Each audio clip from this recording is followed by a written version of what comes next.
Welcome, dear listeners. Tonight, let your thoughts drift gently as we take you on a peaceful journey. This is a space for calm, for quiet moments, and for the kind of stories that settle your heart and slow your breath. Make yourself comfortable, close your eyes if you wish, and allow the world to soften around you. Now, let's begin with tonight's story. Today's story is titled, Spiral: The Dream That Remembers. Chapter 1, The First Breath of Bali. The morning sun had only begun to stretch its golden limbs across the rooftops of Ubud when Sailan arrived. He stepped off the shuttle bus, his backpack slung loosely over one shoulder, and looked around with the dazed wonder of someone waking from a long dream. The street still glistened with the dew of dawn, and the air smelled of frangipani blossoms, incense, and the faint earthy scent of wet rice fields. Sailan wasn't a typical tourist. He didn't arrive with a selfie stick or a rigid itinerary. He had come here on intuition, a feeling that had tugged at him for weeks, urging him to leave the city noise behind and seek something softer, more ancient, more alive. A longing for peace. Perhaps. Or maybe it was something deeper, a whisper from a forgotten part of himself that knew exactly what he needed before he did. He took a slow, grounding breath and closed his eyes. For a moment, the world fell quiet. When he opened them again, everything felt richer. The sky a deeper blue, the breeze a gentler caress. Ubud was already beginning to work its quiet magic. After checking into a humble bamboo guest house nestled among banana trees, Sailan changed into a cotton shirt, linen pants, and sandals worn smooth from his months of traveling. The room was small, but the balcony opened out to a view of emerald rice terraces layered like ancient steps carved into the hillside. He stood there for a long while, letting his gaze soften, his shoulders loosen, and the rushing thoughts that had accompanied him from the airport slowly quiet. He decided to begin the day on foot. Winding through narrow lanes shaded by canopies of tropical leaves, he passed shrines draped in golden fabric and stone guardians crowned with hibiscus flowers. Here and there, a local woman swept her doorstep, sending wisps of floral incense into the morning air. Chickens darted across the road, and scooters hummed past, their drivers often barefoot and grinning. He wandered aimlessly, but never aimlessly enough to feel lost. Soon, the dirt path turned to sand, and before him stretched the southern shore of the island. The beach was nearly empty, just as he'd hoped. Only a few fishermen in the distance, their silhouettes leaning into the sea like bent trees, and a small group of children chasing each other with driftwood swords. Sailan removed his sandals and stepped barefoot onto the warm sand, still cool in its deeper layers. He sat cross-legged facing the horizon and closed his eyes again, as he had back at the guest house. The ocean breathed in and out with him. This, he thought, was meditation. Not the rigid discipline he had struggled with in city classes, but the kind that rose naturally from the heart when the world around you whispered instead of shouted. He sat like that for almost an hour, feeling the slow burn of the sun across his skin, the tickle of salt air in his nose, and the occasional nudge of a curious crab near his heel. When he finally stood, his legs were stiff, but his spirit felt fluid. From there, Sailan followed a winding jungle trail inland. The trees thickened, the calls of birds echoed through dense foliage, and the light grew dappled and green. He was heading toward a waterfall he'd read about in a forgotten blog, one not marked on most maps, whispered about by seasoned travelers in dusty cafes. He found it just as the sun reached its zenith. The waterfall spilled into a basin hidden by a curtain of vines and moss-covered rock. Ferns danced at its edges, and dragonflies schemed the water's surface like living jewels. Sailan dropped his bag, stripped off his shirt, and stepped into the pool without hesitation. The water was cold, startling, divine. He moved under the crashing veil, letting it wash over him like a baptism. His heart pounded. For a moment, he imagined the waterfall speaking, not in words, but in memories of time before time, of earth before cities, of humans before hurry. He stayed there for what felt like hours. When he emerged, soaked and smiling, the world seemed new. Every leaf had a sharper edge, every sound a deeper harmony. Lying on his back in the shallows, Sailan watched the sky ripple with clouds. He laughed freely, quietly, without any reason beyond the sheer joy of being here. Eventually, he left the water, wrapped a towel around his waist, and sat on a smooth rock to dry. As the sun began its slow descent, he felt a hunger stir, not just for food, but for more.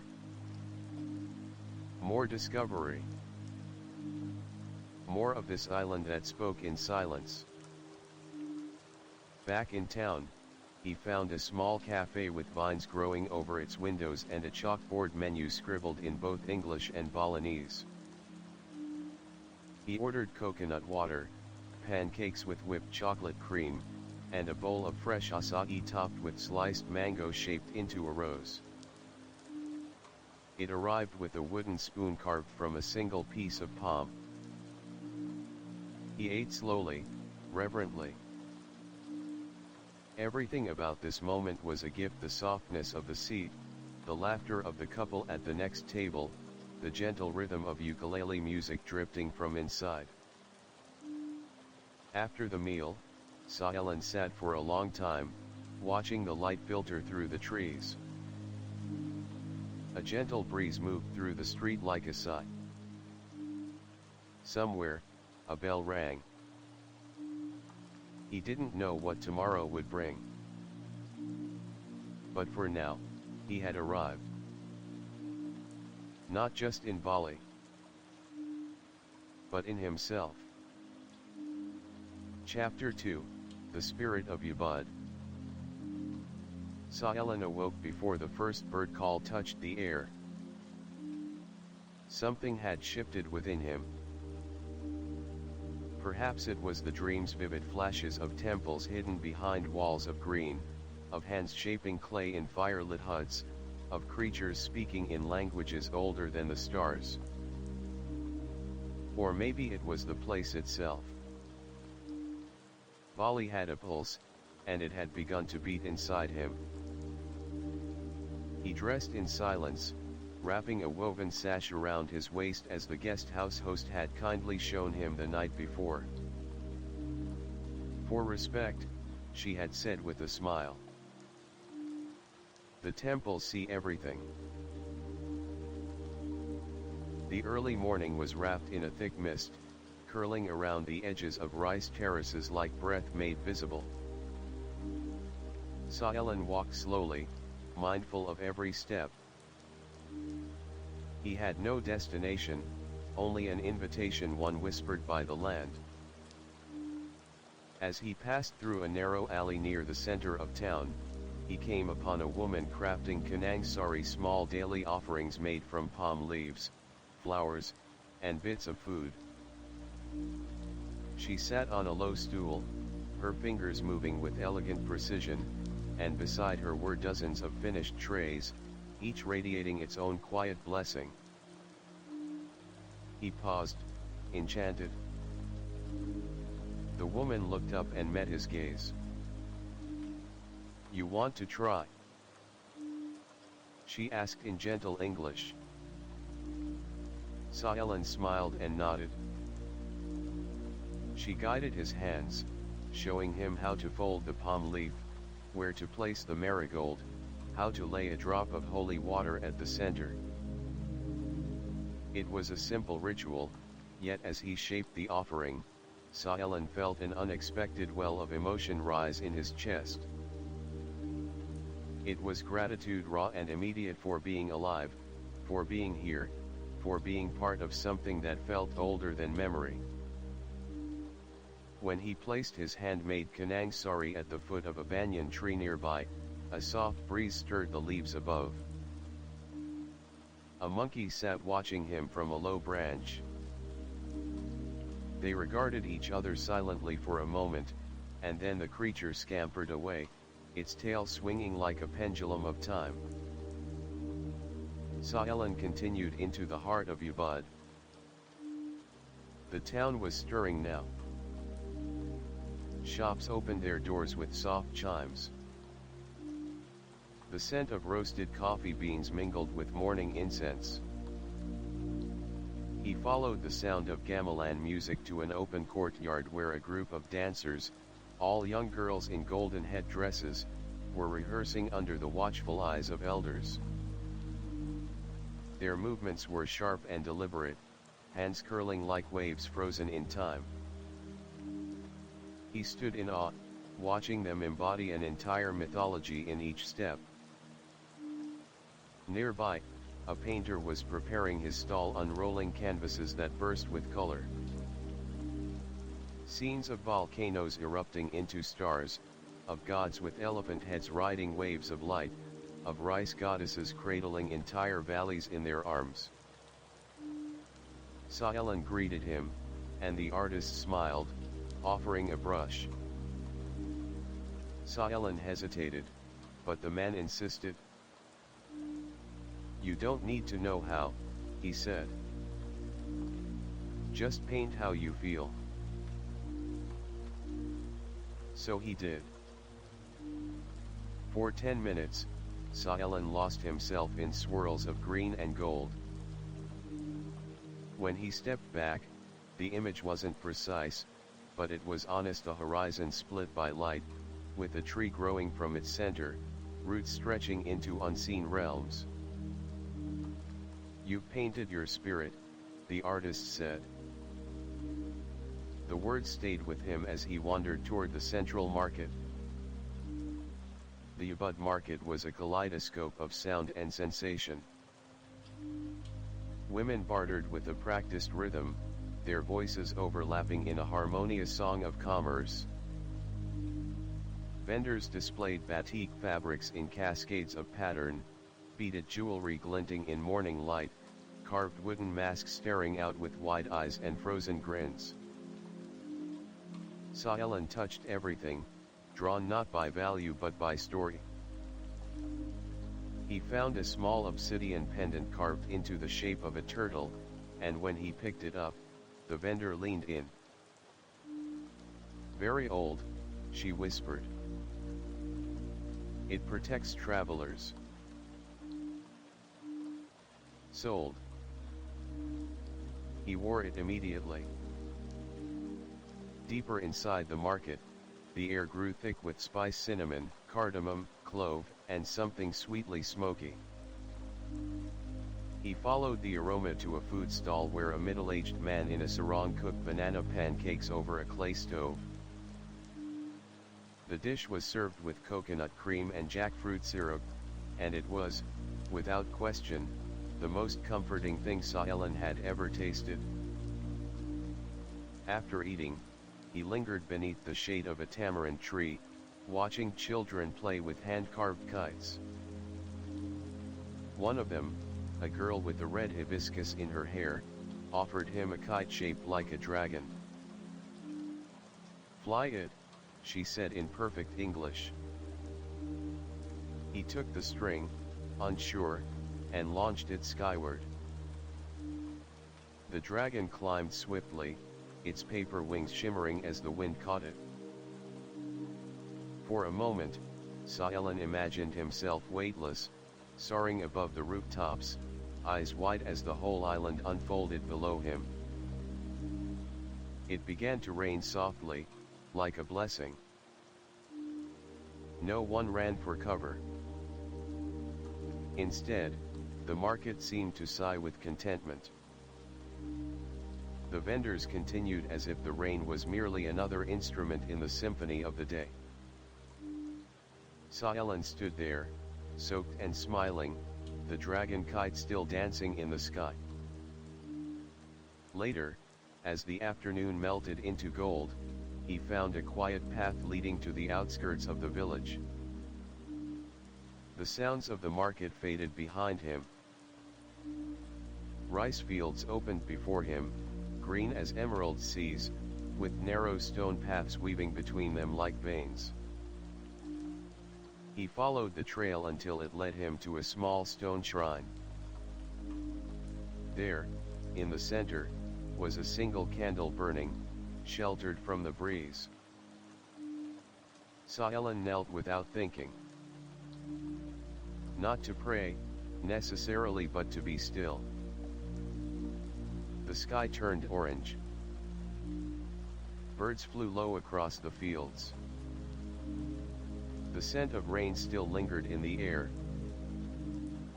And in that moment, everything inside him aligned: the morning offering, the dance, the painting, the laughter of children, the silence of the shrine. He felt connected.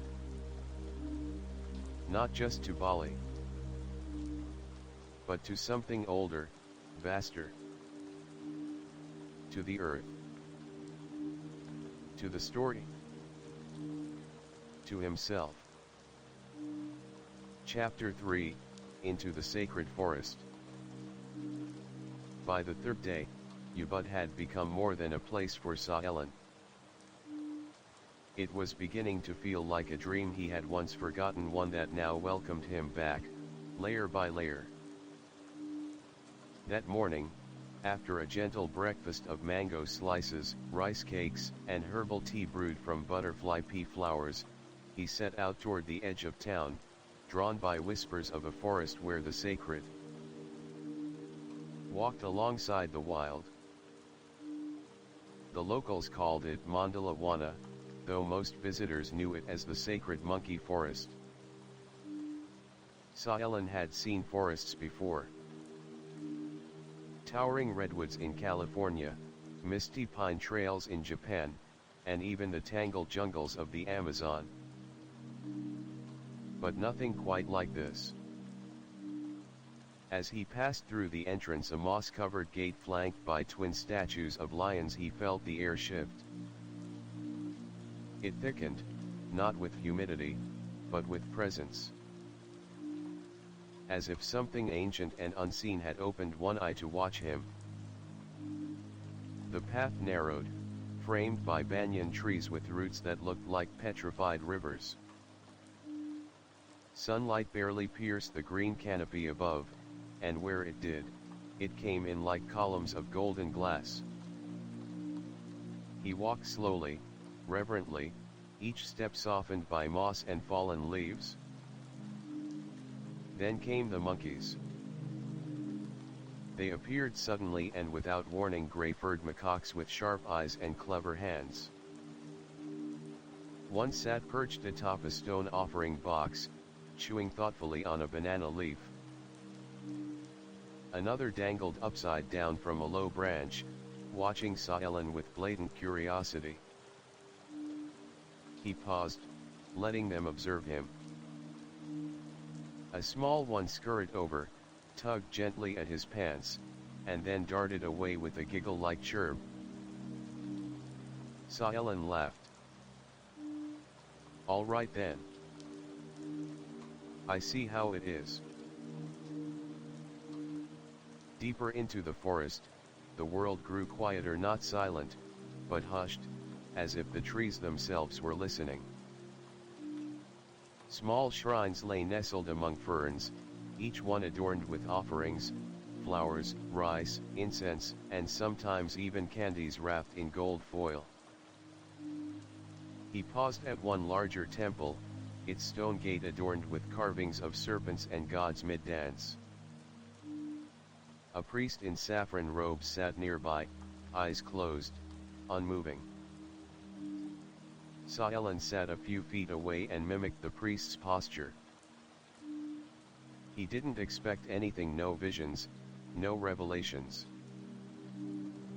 But within moments, something shifted inside him. The usual inner chatter lists, memories, anticipations fell away.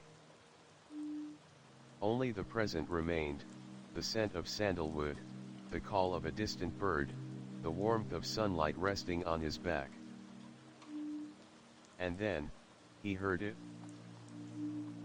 Not with his ears, but somewhere deeper.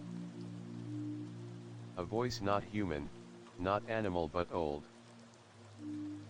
Like stone turned to speech. You walk gently, child of elsewhere, it said. But the path ahead is not straight. Sayalan's eyes snapped open. The forest looked unchanged, but the air hummed with new energy. He turned toward the priest, but the man was gone. Only the scent of incense remained. Unsure whether he had imagined it, Sayalan stood and continued on. He came to a clearing where an ancient tree stood, enormous, gnarled, and woven through with vines.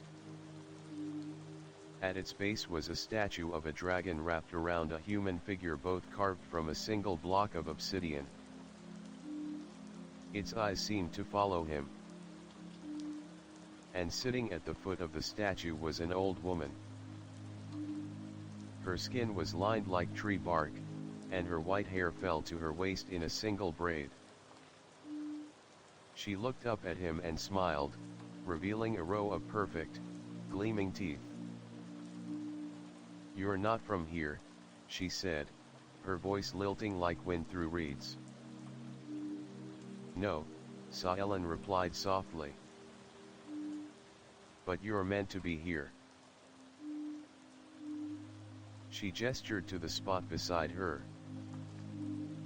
Sayalan sat. They said nothing for a long while. Birds called overhead. A monkey wandered past, paused to look at them, then moved on. Finally, she reached into her satchel and pulled out a small carved object, a mask, the size of a palm. It was made of dark wood, with almond-shaped eyes and a serene, closed mouth. "Take this," she said. "It will remind you." "Remind me of what?" "That even the unseen sees you." Sayalan took it without question. As his fingers wrapped around the mask, a faint pulse ran through it. Not a mechanical throb, but something alive. When he looked up again, the woman was gone. There was no path she could have taken. The undergrowth was too thick, the area too open. But she had vanished. Sayalan stood there for a long time, holding the mask. He tucked it into his satchel and turned back the way he came, though the trail no longer looked familiar. The forest had shifted. He wandered for what felt like hours, but without panic.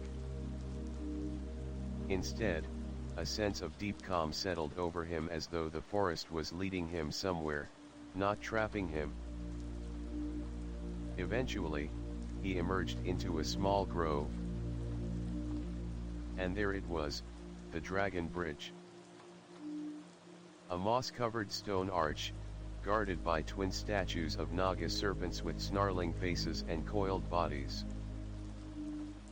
Water flowed beneath it, clear and shallow, over smooth black stones. Sunlight caught in the mist rising from the stream, forming a faint rainbow. Saelen crossed slowly. Halfway across, he stopped. The forest had fallen utterly silent. Even the monkeys were still. He closed his eyes. And in that moment, he felt it, not heard, not seen, but felt. A thread connecting him to the island, to the sky, to the earth, to something ancient watching, not judging. He whispered a word he didn't know he knew. The air around him shimmered. Then it was gone. The spell lifted. Birds called out once more. The monkeys resumed their mischief. Saelen opened his eyes, smiled, and walked on. But he didn't leave the forest the same man who entered. Chapter 4, Echoes Beyond the Trees. The path back to the village was bathed in golden dusk. The trees, still humming faintly from whatever ancient pulse stirred within them, released Saelen without resistance.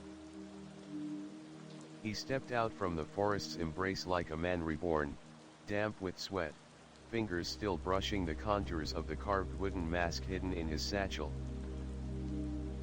The streets of Yavud were calmer now, but not silent. Temple bells chimed softly in the distance. Lanterns flickered to life outside homes and cafes, casting pools of orange light across mossy stone walls. The scent of night-blooming jasmine filled the air. Yet everything felt slightly different. Or perhaps he was different. As he passed a vendor selling woven baskets, the woman behind the stall gave him a curious look, not hostile, not suspicious, but knowing. Like she could see something on him, some residue of the forest that hadn't fully left. Back at the guest house, the host greeted him with her usual warm smile, but then paused, her gaze drifting briefly to his chest. "You've been to the forest," she said, not as a question. Saelen nodded. She studied him for a beat, then placed a small bowl of salt water on the table beside the doorway.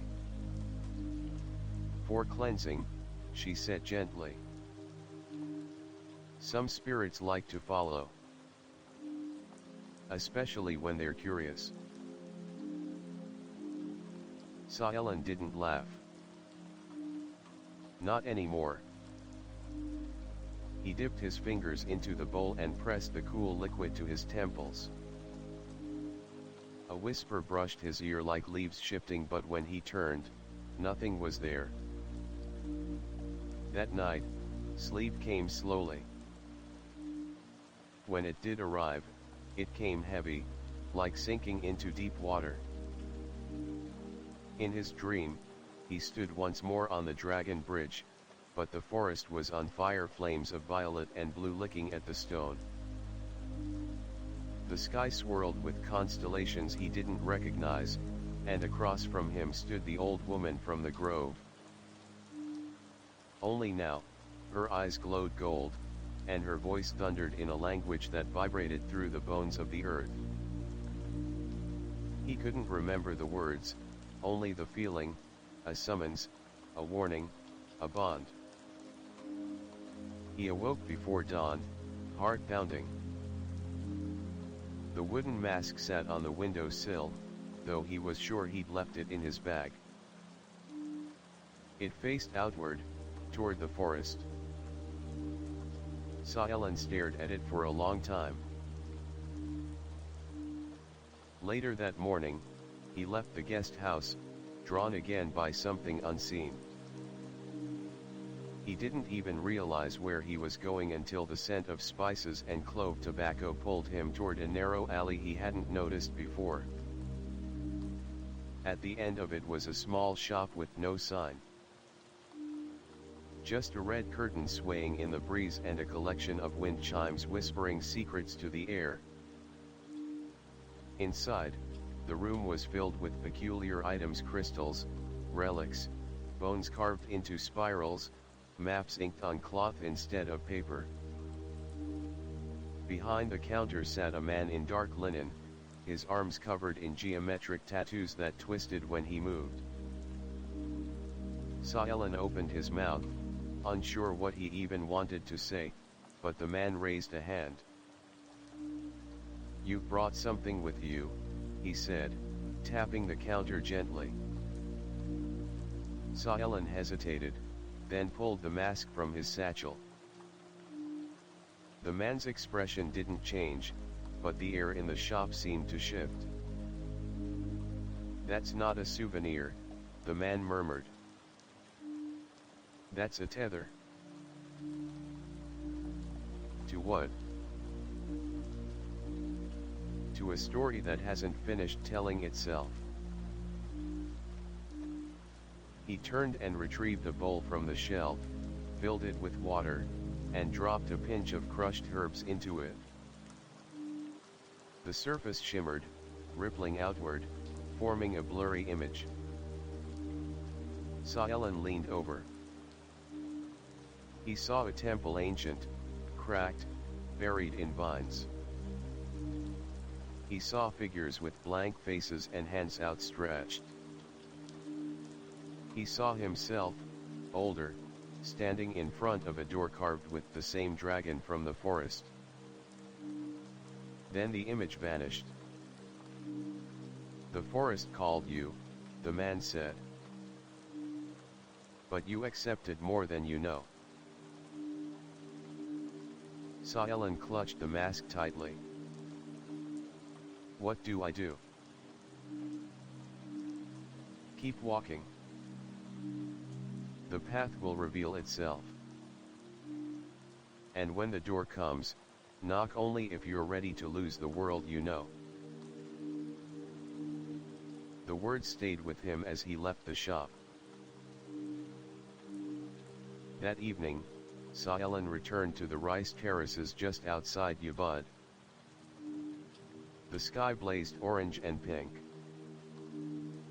He stood alone, watching ducks wade between stalks of grain, their bodies casting long shadows in the water. In his hand, he held the mask. A wind stirred the fields. The grasses whispered. "Soon," they seemed to say. He turned back toward the village. But far behind him, in the very edge of the forest, two glowing eyes blinked once, then vanished into the dusk.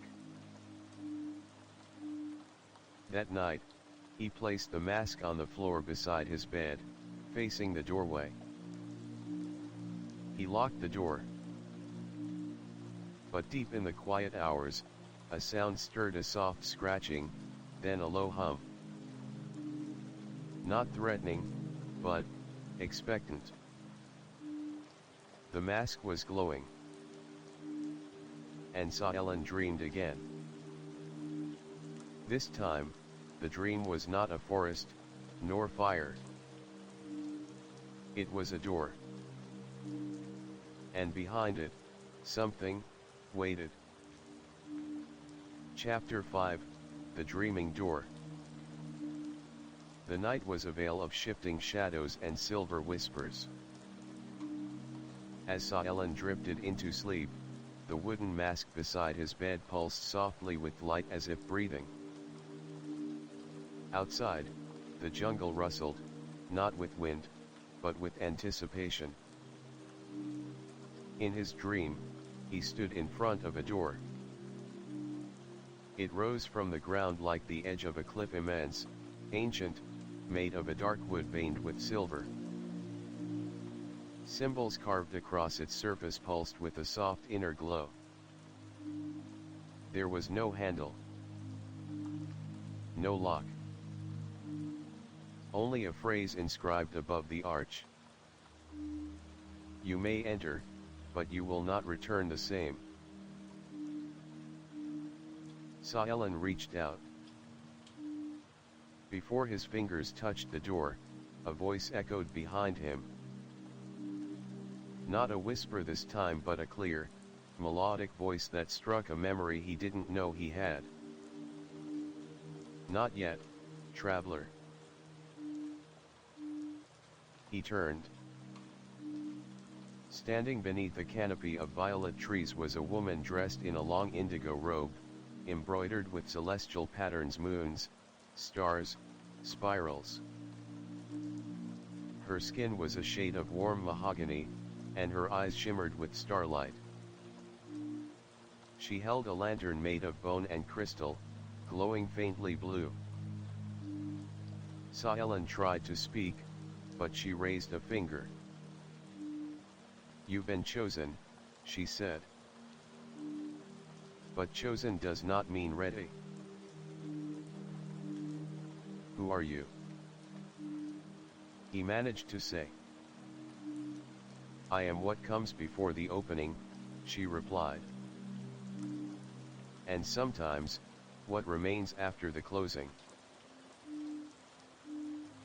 Cryptic, sure. But in the dream, it made perfect sense. The woman approached and touched his forehead with her thumb. Light flared and suddenly, he was somewhere else. He saw Yavad, but not as it was now. He saw the village as it had been centuries ago, untouched roads, temples unruined, people in ceremonial dress walking with offerings balanced on their heads. He saw a boy, one with Saelen's eyes, carrying a carved turtle pendant. He watched that boy walk into the forest and vanish. And then, flames. A storm. A dragon rising from beneath the earth. He woke up gasping. Sweat drenched his shirt, though the air was cool. The mask had moved. It now faced his pillow. He didn't scream. He didn't even flinch. He simply nodded. Okay, he whispered. I'm listening. Morning arrived gently, with the scent of clove smoke and the soft chatter of birds. Saelen needed to walk. He followed the narrow trail that wound behind the guest house, one he hadn't noticed before. It led through the edge of the jungle, past trickling streams and mossy boulders. Every few minutes, he caught flashes of monkey tails darting through branches or the sudden flit of blue butterflies. At the trail's end was a wooden footbridge spanning a slow-moving river. There, leaning over the edge, sketchbook in hand, was another traveler. She looked to be in her late 20s, with a sun-warmed face and a crown of curls tied back loosely. A tangle of necklaces adorned her neck, and her clothes were layered like an artist's palette, earthy, flowing, unbothered. She turned as he approached. You feel it too, don't you? She asked without preamble. Saelen blinked. Excuse me. The air, she said, smiling faintly. The thrum. Like something just beneath the surface. He studied her more carefully. Her eyes held a knowing. Not the wide-eyed tourist wonder, but the gaze of someone who had already seen too much and chosen to keep walking anyway. "I've been dreaming," he admitted. She nodded, flipping her sketchbook closed. "Me too. Ever since I stepped into that forest." She introduced herself as Ilyana, a ceramicist from Lisbon who'd come to Bali for a pause between lives. She'd planned on staying 2 weeks. That was 4 months ago. "I was supposed to leave," she said, "but every time I try, something changes. Flight cancelled. Car breaks. Or I get pulled back here, to this exact spot." Saelan felt goosebumps rise on his arms. "I saw you in my dream," he said suddenly. Ilyana didn't flinch. She only said, "Did I have the lantern?" "Yes." She smiled. Not a full smile, but the kind that meant we're past the point of disbelief. They sat on the bridge and shared their stories about the dreams, the door, the mask. Ilyana pulled out a pendant from under her shirt. It was shaped like a spiral, almost identical to the carving on the door in Saelan's vision. "I found this near the monkey temple," she said. "Buried in the soil, beneath the statue's foot. When I touched it, I heard a bell. But there were no bells that day." They sat in silence. The jungle breathed around them. And then music. Distant at first.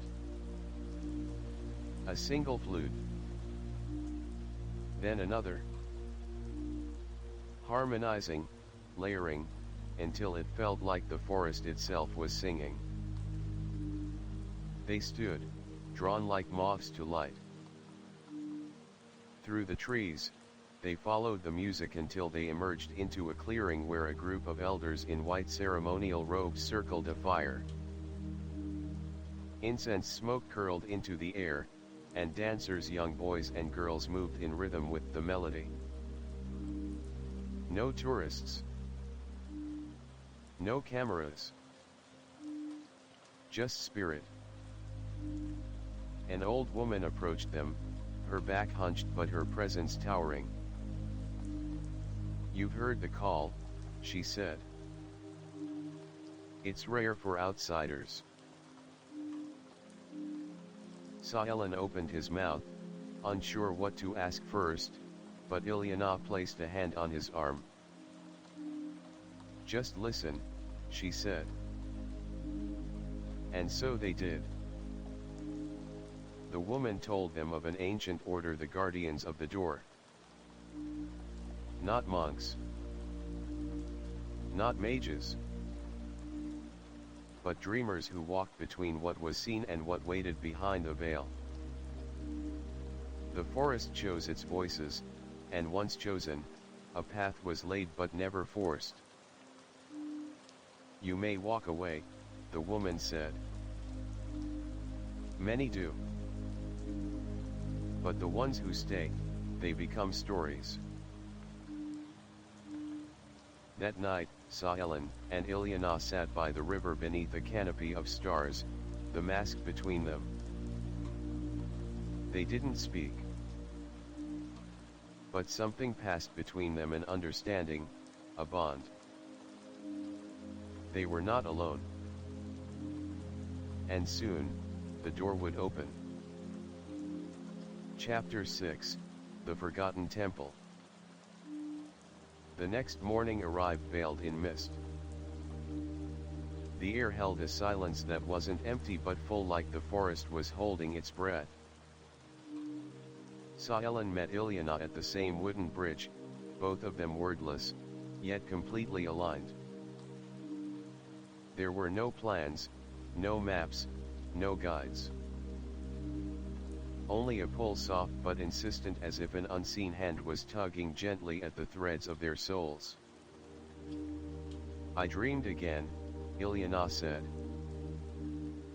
"So did I," Saelen replied. And that was enough. They followed the jungle path beyond the monkey forest, past places marked on no tourist brochure, deeper into an overgrown trail that smelled of damp stone and blooming orchids. The forest changed as they walked. Trees grew taller, twisted into impossible shapes. Flowers glowed faintly under the shade. At one point, they crossed a stream whose surface reflected not the sky, but stars, despite it being midday. Neither of them questioned it. They walked for what felt like hours. Time melted. Eventually, the path ended at a wall of vines, so thick and old it looked like nature's own curtain. "We're close," Ilyana whispered. They pushed through and gasped.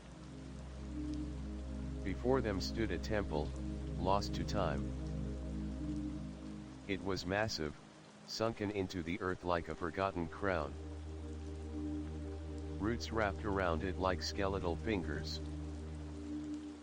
Its stones bore carvings of animals, monkeys, turtles, birds, dragons, but all woven into spirals and circles, as if caught in a cosmic dance. In the center of the facade was a door. The door. The same one from their dreams. Same dark wood. Same veined silver lines. Same inscription glowing faintly above. "You may enter, but you will not return the same." The air around it shimmered like heat, though the forest was cool. Saelen's heart pounded. "I know this place," Ilyana whispered. "I've never seen it, but I know it." They approached the door together, but before they could reach it, a sudden gust of wind blew through the clearing. The mask. Saelen had forgotten it was in his satchel, but now it flew out on its own and hovered, yes, hovered in the air, spinning slowly. A low hum began to rise from the earth. Symbols on the temple walls began to glow. And then a voice. It spoke not through sound, but inside their heads. Deep, layered, ancient. One carries the memory. One carries the key. The door opens only when past and future agree. Saelen and Ilyana exchanged a look, stunned, yet calm. Somewhere inside, they had always known this was coming. The mask floated toward the door and merged into it, becoming part of the wood. A carved face now stared outward, eyes closed. The door trembled. But it did not open. Not yet. From behind them, a sound, a soft tapping, like footsteps on stone. They turned. An old man stood at the edge of the clearing, wrapped in blue-gray robes, a staff in hand. His skin was wrinkled like old bark, but his eyes were bright, curious. "I wondered who the forest would choose this time," he said with a slight smile. He introduced himself as Rana, once a guardian of the door, now simply its witness. "You've both stood here before," he said. "Not in this life, perhaps, but in the threads that came before." He invited them to sit. He made tea from dried leaves and flowers pulled from a pouch that smelled like smoke and rain. As they sipped, he told them the legend. Long ago, when the balance between dream and waking was still fragile, a door was built not to separate the worlds, but to weave them.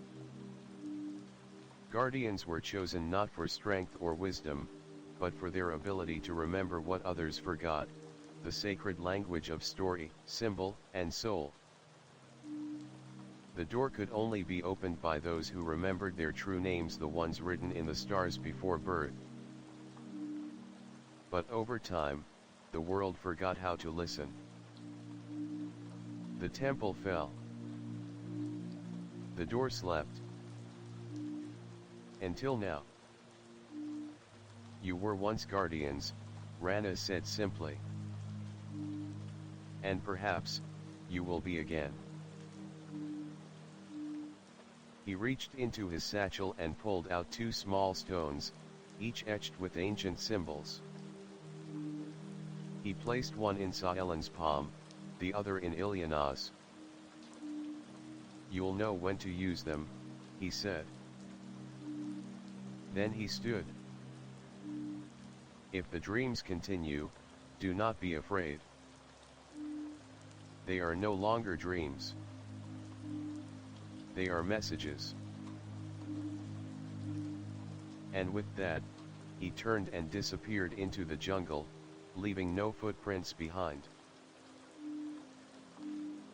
They stayed at the temple for hours, tracing the carvings, listening to the breeze echo through its hollow chambers.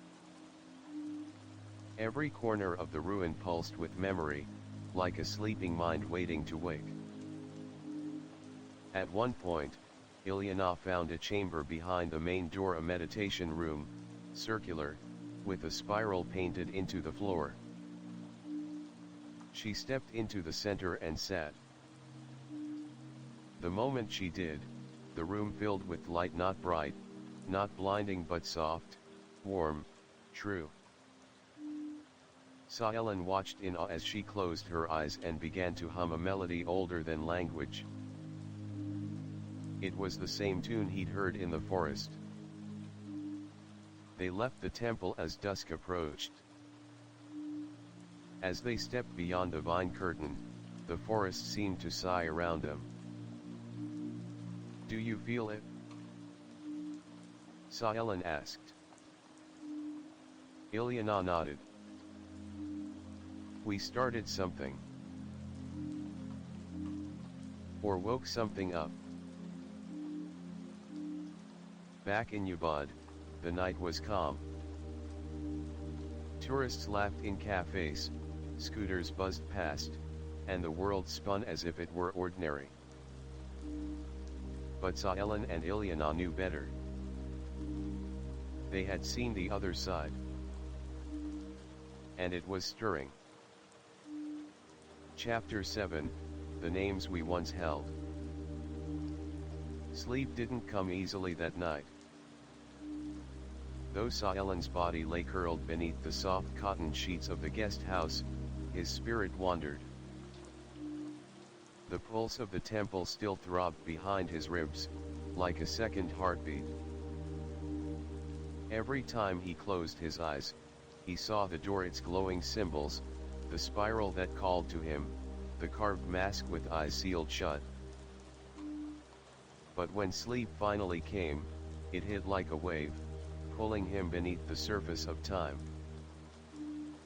And then, he remembered. He was not Saelen.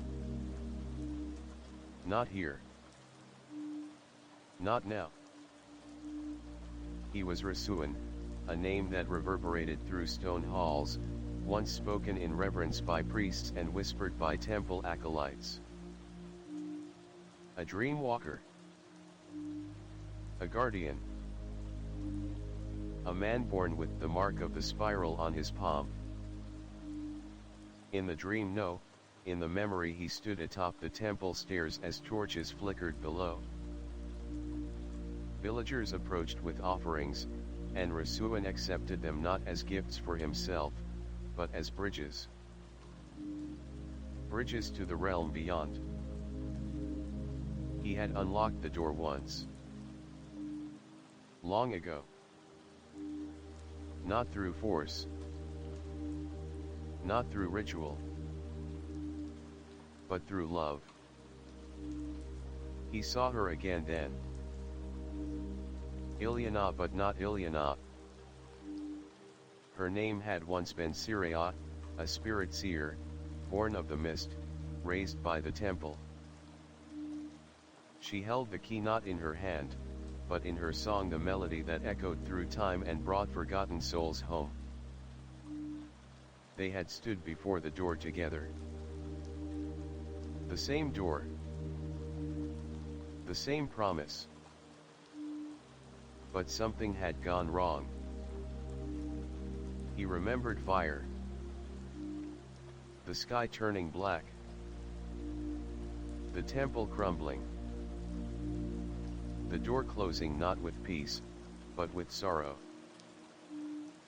And before it sealed, Syria had sung one final note, a song so pure it carved the memory into the fabric of the world. A song that would return one day. When the dreamers were ready. When the wound could be healed. When love could return. Saelen awoke with a gasp, heart racing. The mask was glowing again. But this time, the eyes were open. He sat upright, sweat slick on his back. The room felt charged, like a storm just beyond the walls. Outside, the wind whispered his dream back to him in pieces. Rasuan. Syria. The door. The fire. He didn't question it. He knew. Downstairs, the guest house owner was waiting with a cup of spiced milk tea. She looked at him with a strange softness. "You dreamed," she said. He nodded. "It's starting," she added. He didn't ask how she knew. Later that day, Saelen met Ilyana near the edge of the monkey forest, where the jungle breathed with old magic. Before he could speak, she said, "My name used to be Syria." They stood in silence, the truth too enormous for words. Instead, they walked back to the temple. But this time, the forest did not welcome them as gently. Vines writhed subtly in the corners of their eyes. Trees leaned closer. The path bent in ways it hadn't before. The jungle was awake. And it was watching. At the vine curtain, they paused. The symbols on the stone beyond pulsed visibly, as though the temple was holding its breath, waiting. When they stepped into the clearing, the door was different. Cracks veined its surface, but not in decay in light. It was fracturing, like something inside wanted out. The carved mask now looked directly at them, its wooden lips curled into the faintest of smiles. Ilyana approached first.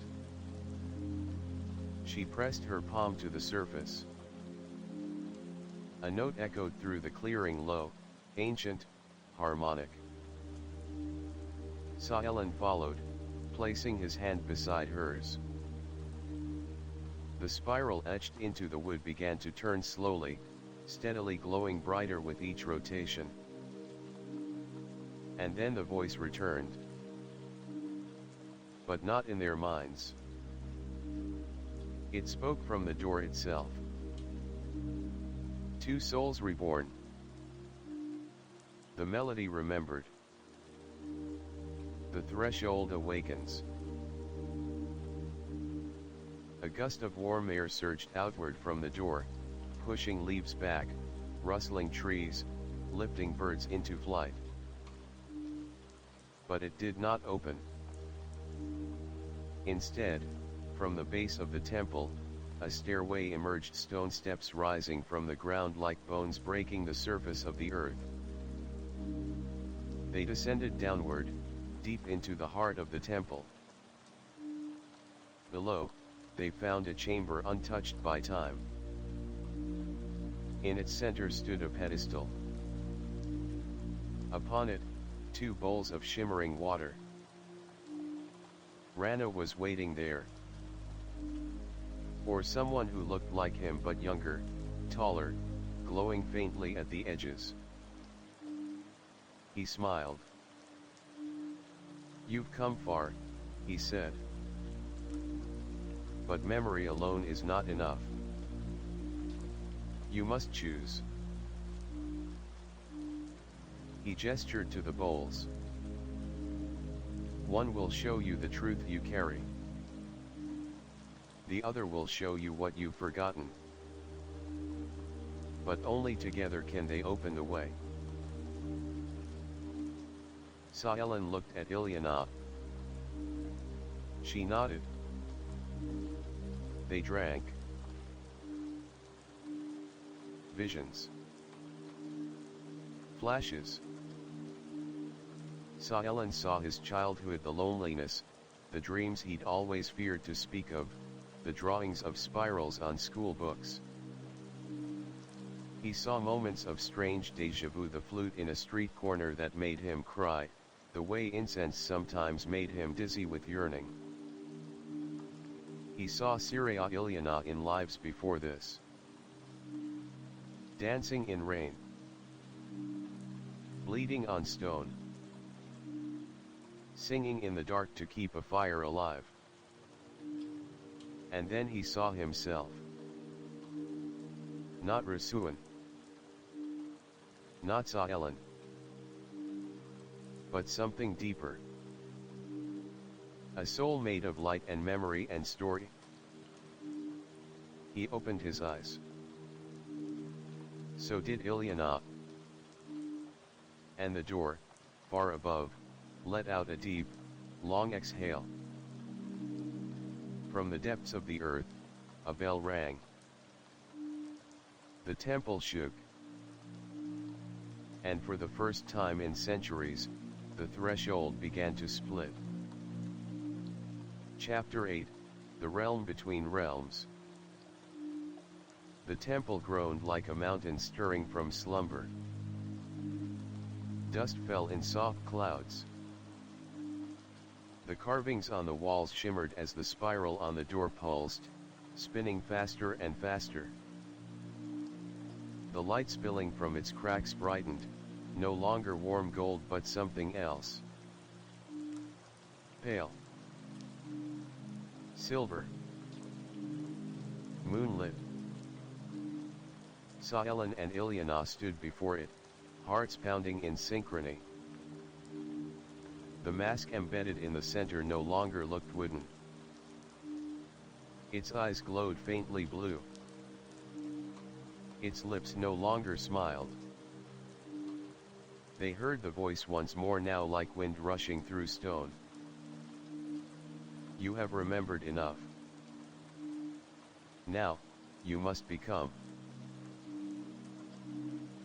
Then came the sound, a click. Ancient. Final. The door opened. But it didn't swing inward or out. It dissolved. Like mist touched by morning sun. Beyond the threshold was not a corridor, not a chamber, but a horizon of shifting light. It looked like a sky turned inside out, streaked with rivers of cloud and stars that moved like fireflies. The ground beneath their feet looked like marble, but when they stepped forward, it rippled like water, leaving no footprints. They had entered the threshold realms, the space between memory and possibility, where dream and destiny entwined. For a time, they walked in silence. Time didn't move here. It folded. With every step, Saelen felt pieces of himself unravel, thoughts not his, emotions decades old, names he'd never spoken echoing inside his mind. Beside him, Ilyana walked as if guided by song. Her fingers moved unconsciously, tracing sigils into the air. The realm began to respond. Figures appeared around them, not solid, but shimmering outlines. A boy holding a turtle pendant. A woman weaving light from her palms. A dragon of mist and gold curling through the sky. These are echoes, Ilyana said softly. From us. From before. Then, the first test came. A shadow fell across their path. From the edge of the strange horizon, a creature emerged, its form shifting like smoke. It had no face, but its eyes were mirrors, reflecting Saelen's own fears, failure, abandonment, the fear that he was nothing but a wandering soul pretending to be someone. It spoke without a mouth. You carry doubt. You cannot pass. Saelen stepped forward. His hands trembled. The fear in his chest was real. Crushing. But he reached into his satchel and pulled forth the mask. He held it up and it pulsed once with light. The shadow hissed. The mask spoke, he remembers. That is enough. The shadow dissolved. Saelen exhaled, knees weak. Ilyana stepped beside him and grasped his hand. They walked on. The second test came not in the form of a creature, but a place. They entered a garden of silence. No wind. No sound. Only statues, dozens of them frozen mid-motion. Each one bore Ilyana's face. Some smiled. Some cried. Some screamed. She faltered, breath caught. This is mine, she whispered. All the voices I've silenced, the truths I've buried. A voice called out from the air, not hostile, not kind. Which of you will you keep? She walked slowly through the statues, placing her hand on each one. Her touch turned them to light. One by one, she embraced every version of herself, the child who feared being forgotten, the woman who ran from her gift, the soul who once gave everything and burned. At the last statue, the one that screamed, she paused. Saelen stood beside her. Without a word, she took the statue's hand. It glowed and then vanished. From above, a spiral of golden dust fell across the garden. And they were allowed to pass. The landscape shifted again. Now they stood on a cliffside. Below, a sea of stars churned like waves. Above, the sky held two moons. A platform rose from the void, carved with runes they somehow understood. A voice spoke not from outside this time, but within. You have remembered. You have faced. But will you choose? A beam of light descended onto the platform, and from it emerged two doors. One shimmered with images of earth coffee shops, familiar streets, warm sunlight on bed sheets. The other was dark. No images. Just a steady hum. Saelen and Ilyana looked at each other. This was the final question. Return. Or continue into the unknown. If we step back, Saelen said, we forget. Not everything. But enough to sleep again. Ilyana nodded. If we step forward, we become. He took her hand. They walked to the dark door. Together. And stepped through. Light enveloped them. But this time, it didn't blind. It remembered. It wrapped around them like story. Like memory healed. Like soul rediscovered. They did not vanish. They became. Back in the jungle, the stone door stood still. But the spiral carved into it now spun faintly. And deep within the temple, a bell rang once. A monkey paused. The wind shifted. And somewhere beyond time, two new guardians opened their eyes. Chapter 9, The Forgotten Sky. When Saelen opened his eyes, he expected stars, or fire, or the spiral of light that had cradled him and Ilyana in the moment they stepped through the dream gate.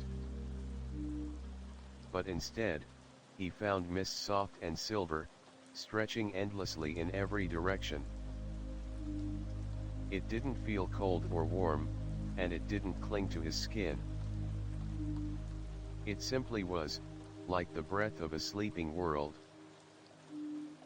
Beside him, Ilyana stirred, her eyes fluttering open. She looked around slowly, then smiled faintly. We crossed, she whispered. He nodded. They stood. The ground beneath their feet was neither soil nor stone, but something that shimmered like moonlit glass. Each step sent ripples outward, as though they were walking on the surface of memory itself. Overhead, the sky was a gradient of impossible colors, lavender bleeding into silver, then gold, then a blue so deep it pulled at the soul. There were no clouds, but constellations moved like living things, swirling and reforming, each one pulsing in rhythm with something ancient and vast. Saelen's voice was soft. Where are we? And then an answer, but not from outside. It echoed inside his mind, gentle and resonant. You are in the realm of threads. The place where all paths cross. Where all stories begin again. They walked. In the distance, spires emerged from the mist towers made of bone-white stone, covered in spirals and runes that shimmered faintly as they approached. Bridges of woven light connected them, suspended over an abyss of swirling stars. As they crossed the first bridge, they felt it. The pull. Not gravity. Not time. but purpose. They were not just walking. They were being drawn. Each step peeled away another layer of forgetting. Inside the first tower, they found mirrors tall and thin, framed with wood that seemed to grow as they watched. Each mirror reflected not their bodies, but their souls. Not as they were, but as they had been. Sa'Elen saw himself as Rasuan, yes, but also as a nomad who once sang to the wind in the high deserts. As a healer who lived alone atop a snowy mountain, whispering prayers to lost spirits. As a boy who carved turtles into driftwood because he dreamed of oceans he'd never seen. Ilyana saw Syria, but also a dancer in a drowned city. A storm chaser with lightning in her blood. A priestess who carried the moon in her voice. Tears ran silently down her face, not from sorrow, but from awe. "We've been so many things," she whispered. "And still are," Sa'Elen said. In the second tower, they found a loom. It was enormous, floating in the air, and it didn't weave thread but light. Each strand sparkled with lives lived, names spoken, choices made, and unmade. An ethereal figure, neither man nor woman, sat at the loom, hands moving in slow, intricate gestures. It looked up as they entered. "You've returned," it said simply. The weave was fraying. "Are we here to fix it?" Sa'Elen asked. The figure smiled, but didn't answer. Instead, it extended two threads, one violet, one gold. "These are yours," it said. "Once torn, now rewoven." They reached out, and the threads flowed into their palms, sinking into their skin. Instantly, they saw visions. A city of stone half buried in sand. A child born under an eclipse. A promise made in starlight, never fulfilled. And then a final image, Earth. Modern. Restless. Fractured. But still dreaming, the figure whispered. "You were not brought here to escape," it continued. "You were brought here to remember, so you could return." Sa'Elen blinked. "Return." Ilyana's voice was quieter. "But we just got here." The figure stood. It grew taller. Brighter. "Dreams are not places to stay," it said. "They are bridges. And someone must carry the dream back across the waters." They stood in silence, the truth sinking in. The temple, the mask, the door, it had not been the end of their journey. It had been the invitation. And now, their calling was clearer than ever. To carry what they had awakened back to the world. To become living threads in the loom of the waking. They left the loom tower with heavier hearts but clearer steps. At the base of the final bridge stood a tree, massive, ancient, glowing with inner light. Its leaves shimmered like glass, and from its branches hung masks. Dozens. Hundreds. each unique. Saelen recognized some. A few were his. Lives once lived. Ilyana did too. The tree spoke not in words, but in feelings. Choose. They each reached out. Saelen took a mask shaped like a spiral of wood and bone. Ilyana took one woven from moonlight and song. As soon as they placed them over their faces, the world shifted.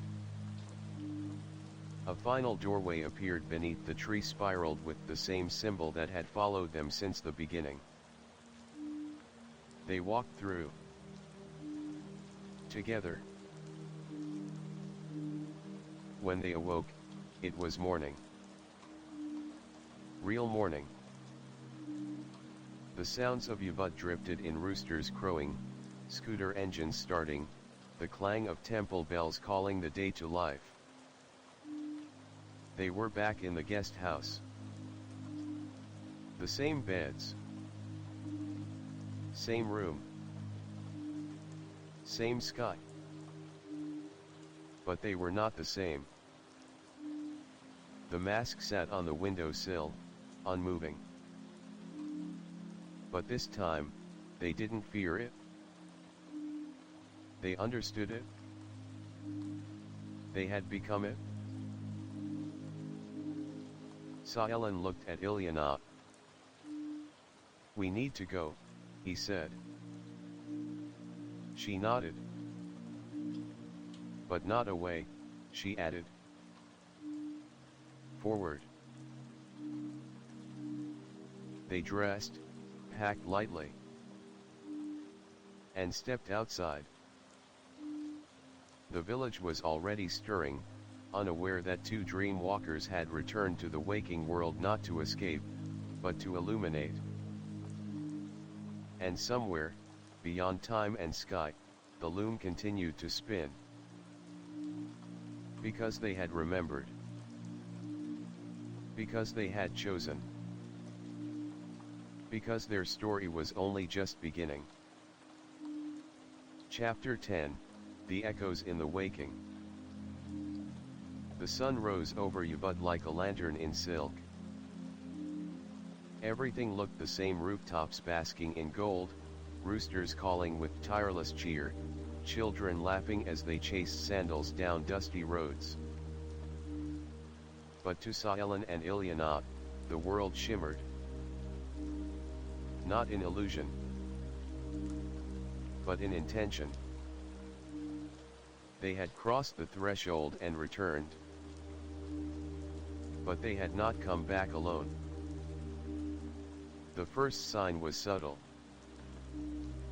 As they walked through the narrow streets toward the cafe they once frequented, Saelen noticed a familiar monkey perched on a balcony. Not unusual in Yubut. But this one held a flower, a spiral-shaped frangipani, and stared directly at him. The same monkey from the forest. Maybe. Maybe not. But it bowed. And vanished. The second sign was stronger. As they passed a local market, Ilyana paused at a table of woven bracelets. An old man sat behind it, his eyes clouded with age, yet strangely focused. "You've traveled far," he said without looking up. She hesitated. "How far?" His smile was slow. "Beyond forgetting." Back into the thread. Saelen stepped forward. "You know the door." "I helped carve it," the man said softly. "In a life the world no longer counts." Before either of them could speak, the man closed his eyes and began humming. The melody. The one from the loom. From Siraya's dream voice. From their souls. Shivers ran through them. When they opened their eyes again, the man was gone. So was the table.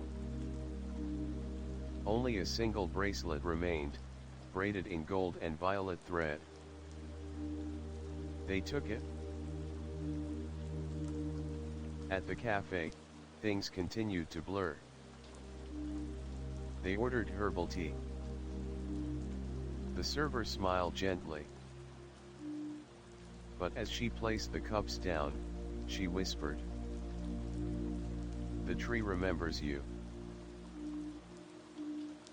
Neither Saelen nor Ilyana had mentioned anything. The spiral tree, the masks, the realm of threads, how could she know? "You see it too," Saelen said. She nodded. "I dreamed of a river with no water," she said. "Only stars. I walked it barefoot. I've never told anyone. Until now." Ilyana leaned in. "You're waking." "I think I always have been," the girl said. By the third day, they realized something undeniable. The door was never meant for two. It was meant for many.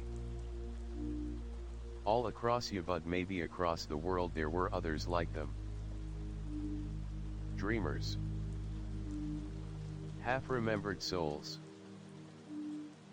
People with visions they couldn't explain, emotions that felt too old for one life, songs they'd never learned yet sang in their sleep. Saelen began sketching again, spirals, masks, temples buried in vine. He left his drawings in markets. Pinned them on boards. Tucked them into books at hostels and cafes. Ilyana began humming wherever she walked. Not full songs, just fragments. Pieces of the dream melody. People noticed.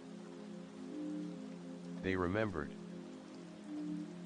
One afternoon, they were sitting near a rice terrace when a boy no older than 7 walked up with a folded piece of paper.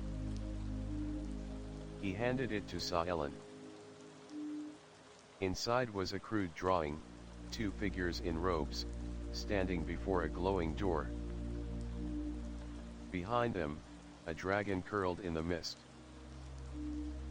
Below it, written in a child's scrawl, "I've seen this before.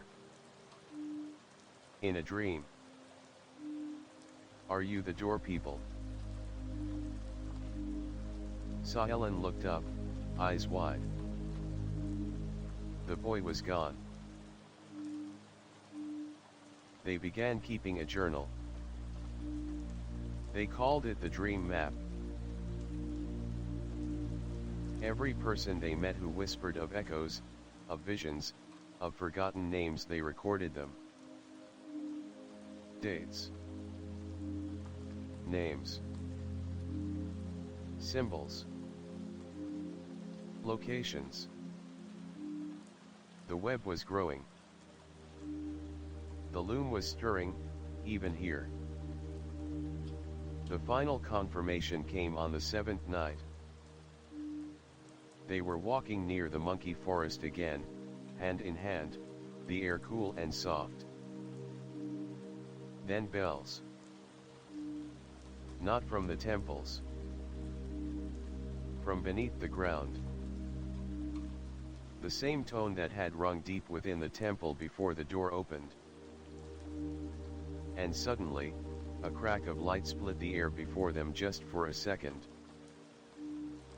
Inside that crack, they glimpsed a figure. A woman. Smiling. wearing the same mask Saelen had once held. Then gone. Ilyana clutched his arm. "They're coming," she whispered. "Others. The next ones." Saelen nodded. He understood now. They were not the center of the story. They were its beginning. The door was not a gate to escape reality. It was a passage to awaken it. The next morning, they packed again. Not to leave Yavad, but to travel. To find the others. To map the whispers. To bring the spiral to every corner where dreaming hearts waited. As they stepped out, Saelen looked back at the guest house one last time. The mask sat on the windowsill, watching. Its eyes now closed again. Resting. But ready. Just like them. Chapter 11, The Silent Ones. The airplane's engines hummed like a low mantra as it sliced through clouds over the Indian Ocean. Saelen leaned his head against the cool window, watching tiny stars scatter across the black waves below. Ilyana slept beside him, her hand still wrapped around his, a thread of warmth anchoring him to the moment. They were leaving Bali. Not because they wanted to. Because they were called. A whisper in a dream. A stranger's voice in a library. A message written backward on a rain-fogged cafe window in Udaipur. All signs pointing to the same truth. The awakening was spreading. But something else had begun as well. A resistance. And it moved in silence. Their first destination was Kathmandu. In a temple nestled between golden rooftops and prayer flags, they met a woman named Lamo who spoke in riddles and painted symbols on mirrors. "You're not the first to return," she said, sipping butter tea thick as fog. "But you might be the first to survive it." Saelen frowned. "Survive what?" She tapped her forehead. "The forgetting. It fights back." Ilyana leaned in. "What do you mean?" Lamo reached under her table and pulled out a box of drawings, ink sketches of spirals, trees, masked figures. Some drawn by her. Others by travelers she'd met years ago. All similar. All uncannily familiar. "But they all stopped dreaming," she said. "One by one. As if something cut their threads." Saelen felt a chill crawl up his spine. "You mean someone is erasing them?" "Not someone," Lamo said. "Something." A silence. Old as the loom itself. They left with more questions than answers. But the message was clear. There was something out there that feared the door. In Prague, they met a man who had written music he claimed came from another sky. He played it once on an old violin in a candlelit cathedral. The notes shook Saelen's bones. When it ended, the man whispered, "I see you." We were all together. Before. But that night, he vanished. His studio emptied. His name erased from the apartment door. As if he'd never existed. They were not just racing to awaken others. They were racing against a forgetting force. It showed itself for the first time in Berlin. Saelen and Ilyana followed a signal to an abandoned subway station beneath Alexanderplatz. Graffiti spirals covered the walls. A young woman sat on the platform steps, drawing chalk runes and humming Ilyana's melody. She smiled when she saw them. "Took you long enough." Her name was Myra. 17. Sharp as broken glass. She'd never left the city, but her dreams took her beyond. "I remember the tree," she said. "I remember masks with faces I've never worn. And I remember running from something faceless." That night, Myra showed them her sketchbook. At the back was a warning. Just 3 words. "The silent ones." "They move through crowds," she said. "No faces. No names. Just eyes that make you forget." Saelen and Ilyana exchanged a look. The spiral realm had awakened them. But now, it was being hunted. In the days that followed, they noticed the signs. People whose faces flickered in mirrors. Names that vanished from digital records. Spiral carvings scratched out. Murals painted over. In Istanbul, a girl dreaming of a river of stars forgot her own name mid-conversation.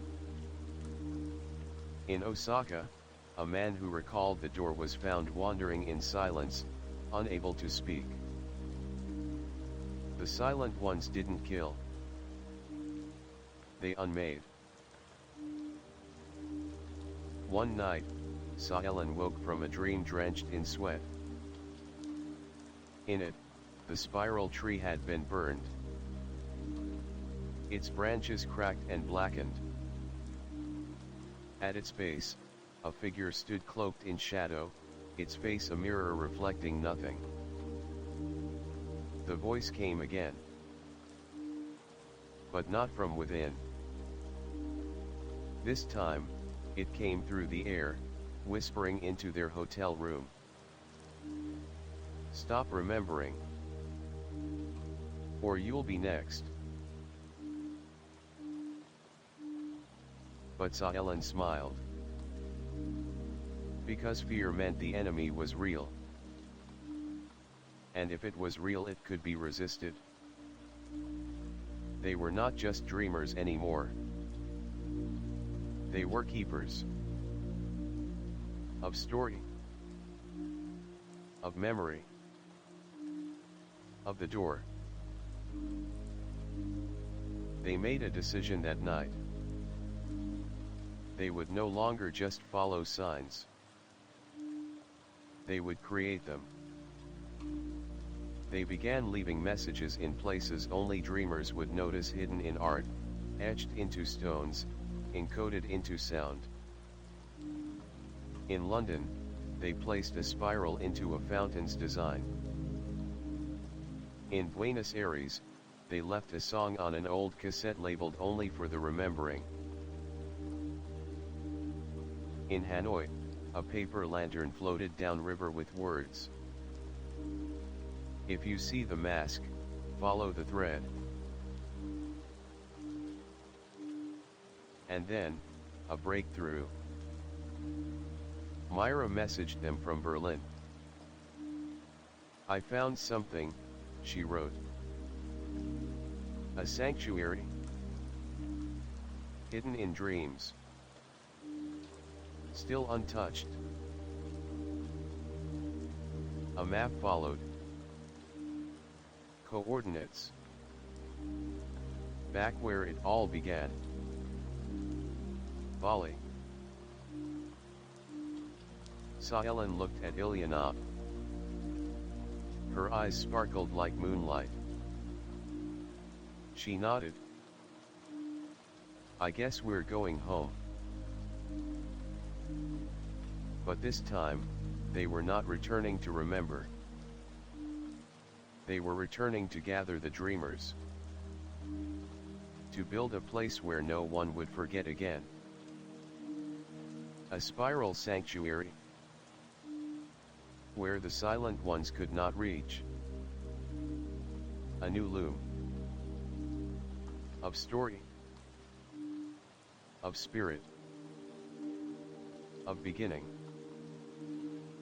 Chapter 12, The Sanctuary Beneath the Rain.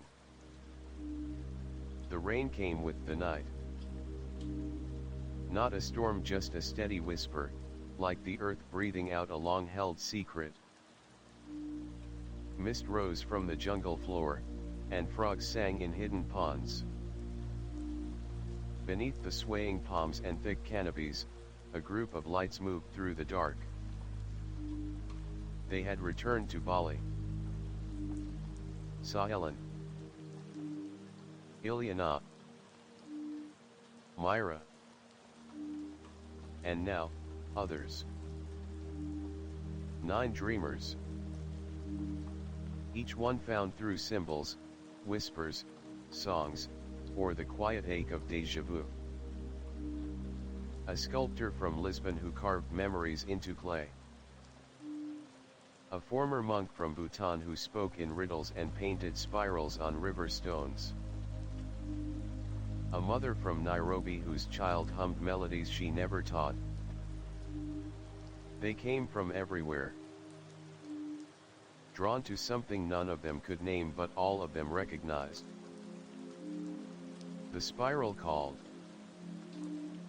And now it was time to answer. The clearing they chose was deeper than the old monkey forest. Hidden behind a waterfall that only appeared during certain lunar tides, it was a bowl of land where the earth curved inward like a cupped palm. The trees leaned together above it, forming a natural dome. They called it Narrated, the Forgotten Hollow. There, beneath canvas shelters and woven lanterns, they began building the first spiral sanctuary. Not a temple. Not a fortress. A place to remember. To listen. To dream without fear. Sahelen and Ilyana walked the perimeter every dawn, drawing protective spirals with ash and salt. Myra mapped the dream lines, points where the world felt thin, where reality bent and the threads could be heard humming beneath the soil. The others took roles without needing to be told.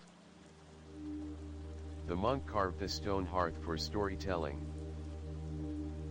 The mother led evening songs. The sculptor began crafting masks, each one different, each one drawn from her dreams. Every night, as the rain fell, they sat around the fire and shared dreams. Some were echoes from past lives. Others were warnings. But one dream came to all of them. A spiral cracking. And the shadow that came through. It arrived on the 9th night. Not with thunder. Not with sound.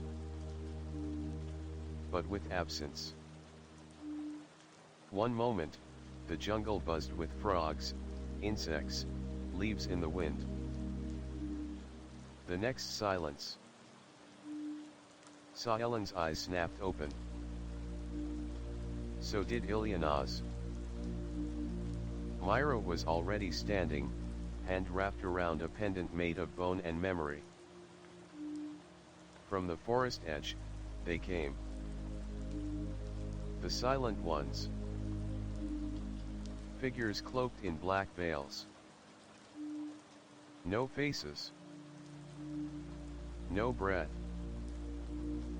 Only eyes like pools of still water pulling everything inward. One of the dreamers, a man named Theo, took a step toward them, dazed. "No," Ilyana whispered. "Don't look." But it was too late. The moment his eyes locked with theirs, he froze. The mask in his hands cracked. His lips trembled. Then, like smoke pulled into a void, he vanished. Gone. Not dead. Erased. Myra shouted, voice lined with starlight. Circle. Spiral form. They responded instinctively, forming a living spiral, dreamers at each point of the curve, linking hands, grounding breath, humming the melody that only they knew. The silent ones hissed. They circled closer. One reached for the sculptor. But her mask burned with violet fire. The spirit of the spiral fought back. And then light. A beam from above. Soft. Gentle. But absolute. The spiral tree.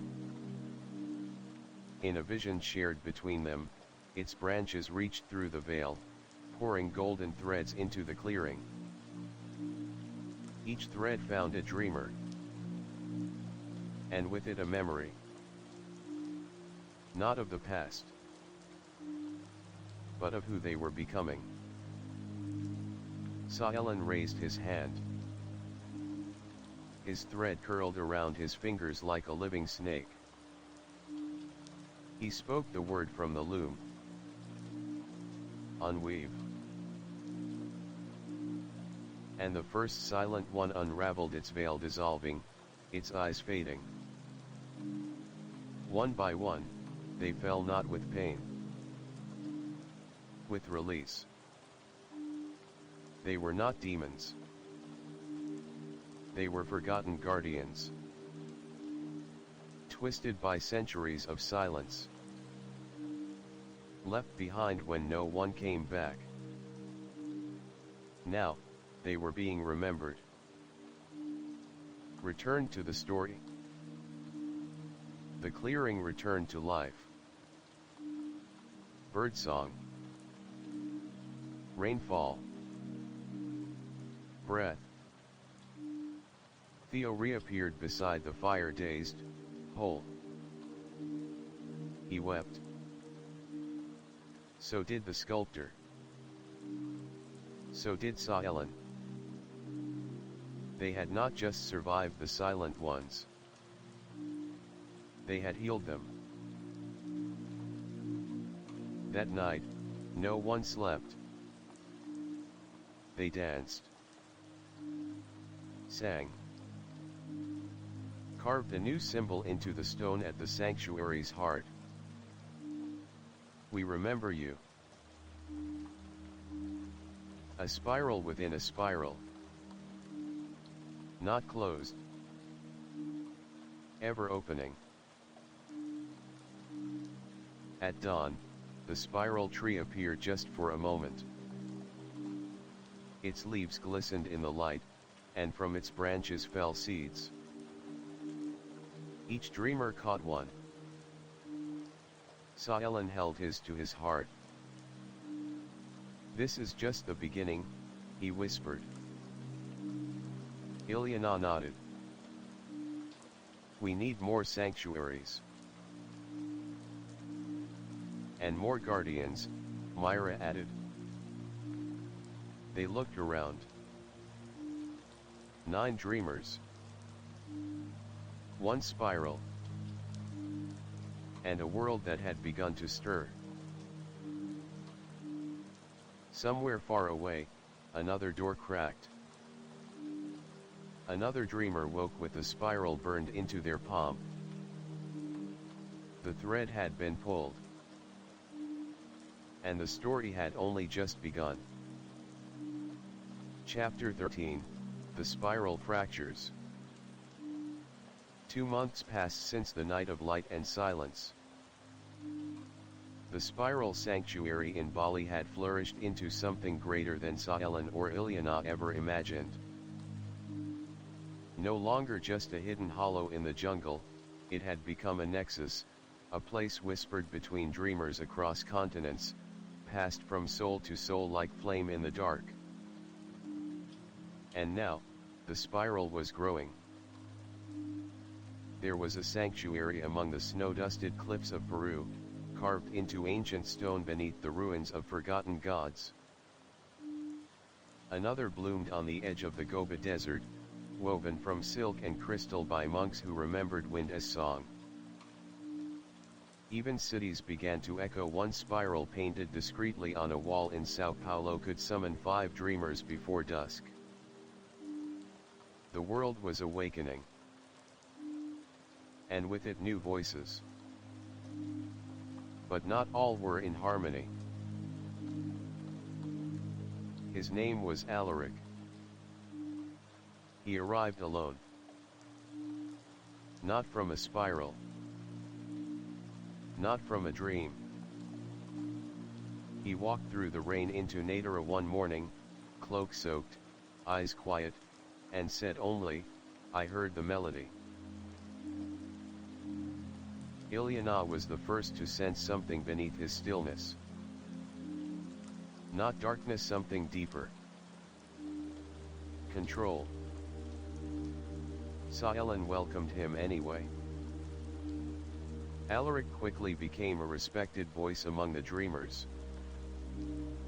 He spoke clearly, confidently, of structure, of uniting the sanctuaries into a single global order. He called it the core spiral. We're too scattered, he said one night around the fire. Too vulnerable. The silent ones were just the beginning. Some nodded. Even Myra, who had once walked barefoot into forgotten tunnels and sung to stones, seemed intrigued. We need to organize, Alaric continued. We need leadership. But Saelan hesitated. So what? He asked. A council. Alaric smiled. No, he said. A keeper. One voice to hold the melody. One spiral to lead. Ilyana dreamt that night. She stood before the spiral tree, but its branches were wilting. The roots wrapped around themselves in knots. The sky above was still not silent. Empty. And in the clearing stood Alaric. But not as he was. His face bore the spiral. But it spun backwards.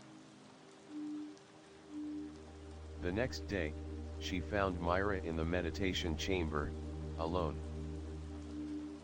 What do you think of Alaric? She asked. Myra didn't answer immediately. Finally, she said, he reminds me of the dream I never tell. Ilyana raised an eyebrow. The one where I wear a crown, Myra continued. But no face beneath it? That night, during the storytelling circle, Saelen stood. No keeper, he said clearly. We are the spiral. Not a line. Not a throne. Some nodded. Others hesitated.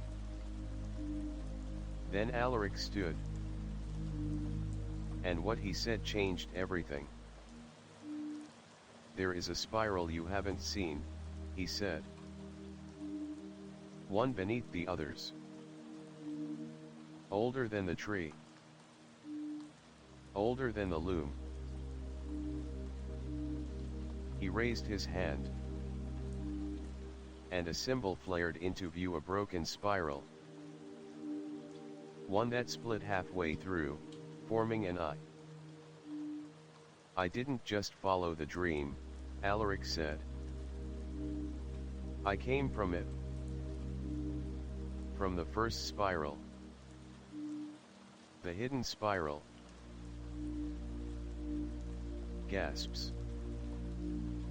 Even Myra stepped back. The tree is not the origin, he continued. It is the gatekeeper. But what it guards, is the well. And the well is full of truths none of you are ready to see. Ilyana stepped forward. And you are. He looked at her, eyes gleaming. I've already seen them. That night, Saelen wrote in the dream map for the first time in weeks. Entry 144, a spiral can bloom. Entry 145, a spiral can fracture. Entry 146, what happens when it turns inward? He couldn't sleep. And when he finally did, his dream was of the loom burning. Not in destruction. In shedding. As if the old threads had done their work. And now, new ones would rise. The next morning, Alaric was gone. So was Myra. And in the center of the clearing, where the spiral tree used to shimmer at dawn, lay a mask. Split in two. They knew what it meant. Myra had followed him. Or been taken. And now, the dream was divided. The melody split. One thread sang of harmony. The other of power. Saelen stood beneath the trees of Nadara, wind in his hair, and made a vow. We will follow her, he said. To the well. To the broken spiral. To the truth beneath the truth. Ilyana stepped beside him. And we will not lose her. Behind them, the dreamers gathered. Not as soldiers. As guardians. The spiral was not one path. It was many. And now, they would walk all of them. Chapter 14, Threads Through the Fracture. The rain didn't stop for 7 days. It fell over Nadara like a veil of silence. No lightning, no thunder, just water falling endlessly from skies that seemed to mourn. The spiral tree no longer shimmered at dawn. Its image visible only in the dream realm had faded. Its roots, once intertwined with the heart of the sanctuary, now pulsed faintly beneath the soil, like a fading memory. Myra was gone. Alaric had taken her, or perhaps led her into something deeper. Worse. And Saelen felt it every time he closed his eyes, the shift. A splinter in the dream. A melody out of tune. A thread unraveling. They had to follow. But not through roads. Through fractures, those invisible scars in the waking world where dream and memory seeped into each other like ink in water. The first one had appeared in a forest just beyond the village, a grove of mirrors, where time folded and breath echoed even when unspoken. The dreamers called it the first split. That's where they began. Saelen and Ilyana stood before the grove under a slate-colored sky. The trees here didn't sway.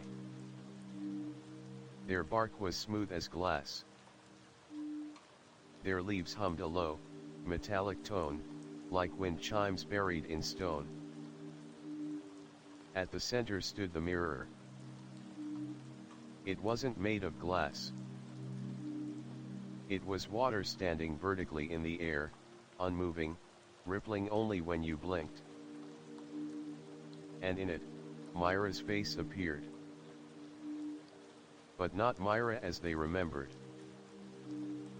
Her eyes glowed silver. A spiral burned on her forehead, inverted. She opened her mouth to speak. And the mirror shattered. But no shards fell. Instead, the world broke with it. The forest bent inward. The ground vanished.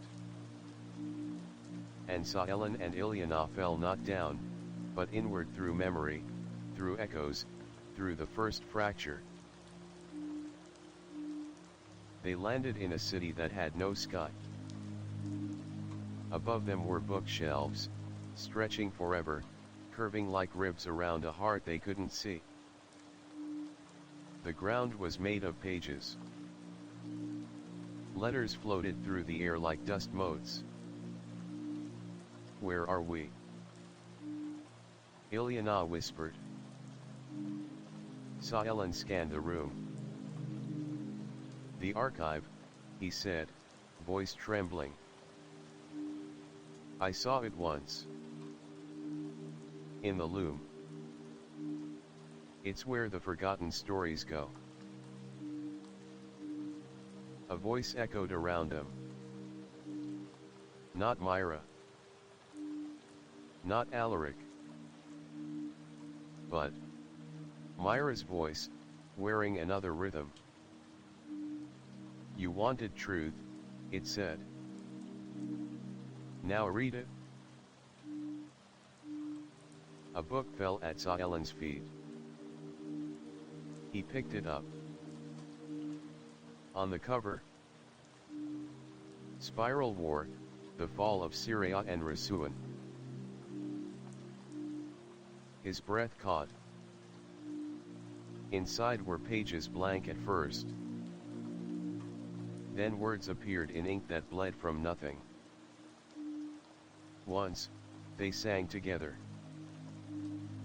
Once, they walked through light. But when the dream was fractured, the serpent rose. And Syria turned. Because Rasuan would not.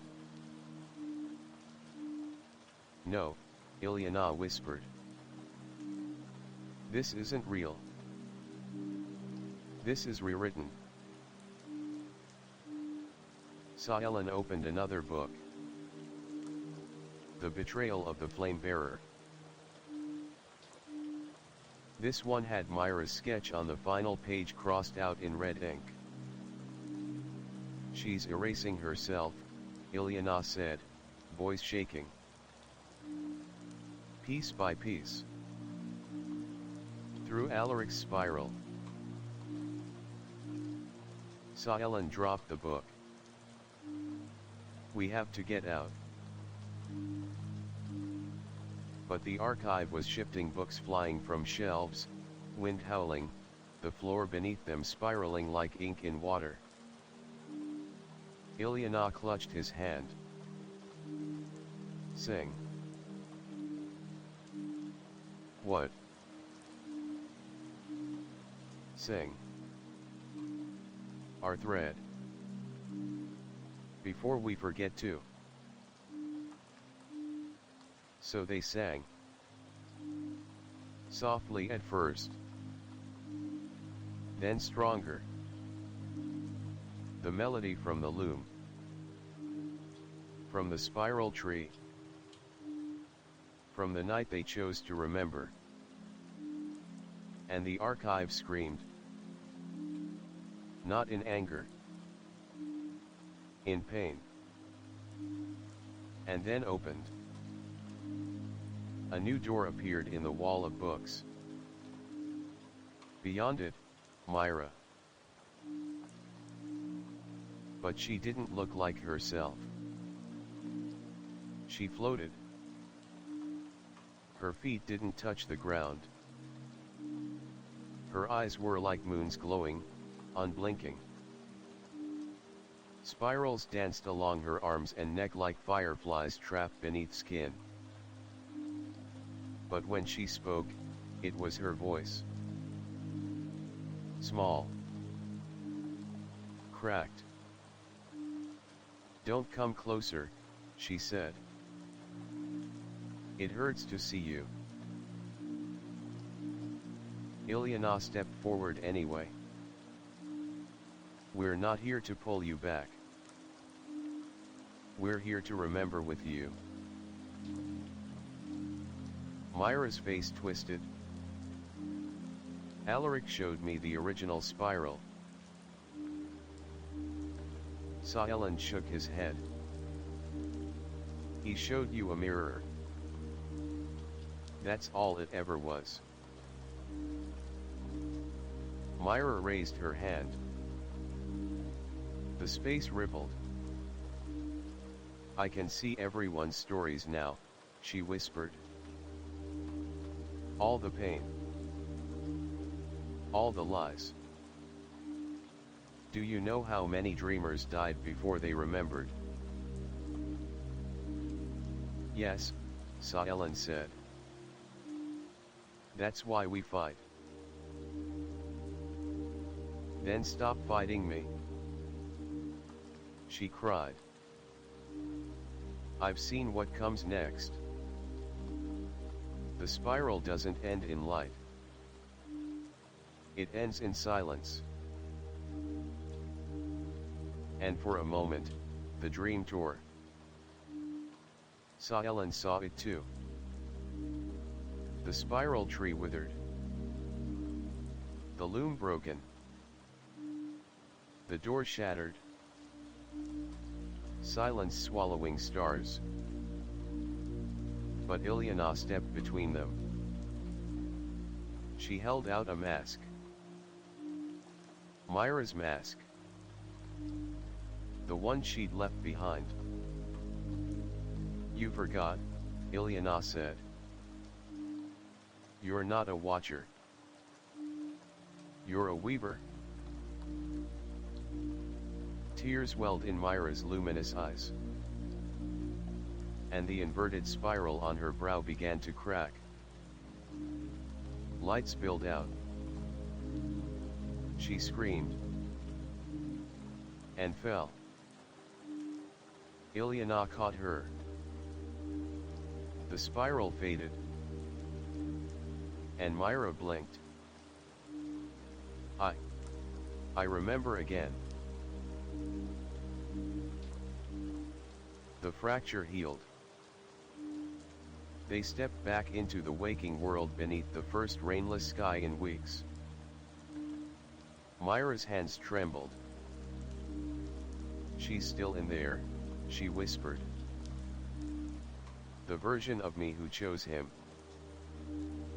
I don't know if she's gone. Saelen took her hand. She's part of the spiral now. They looked to the sky. One star fell. And in the distance, the jungle breathed again. Chapter 15, The Synthetic Spiral.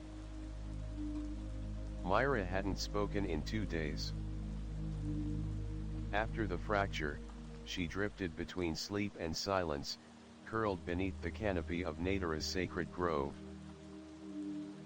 The others gave her space, whispering songs to the fire, drawing protective spirals in the soil, and placing fragments of memory around her, a clay mask, a ribbon from her dream map, the music box she once built from driftwood and bells. But something still stirred within her. Not darkness. Residual coding. From Alaric. From the mirror spiral. Saelen sat beside her each night, hands warmed by firelight, waiting. Listening. And then on the third night she whispered. He's not building a sanctuary. He's building a system. At dawn, Myra gathered them beneath the banyan tree. Her eyes were still clouded, but her voice was strong. He's calling it Echo Light, she said. It's not just a sanctuary. It's a dream world. Artificial. Coded. Controlled.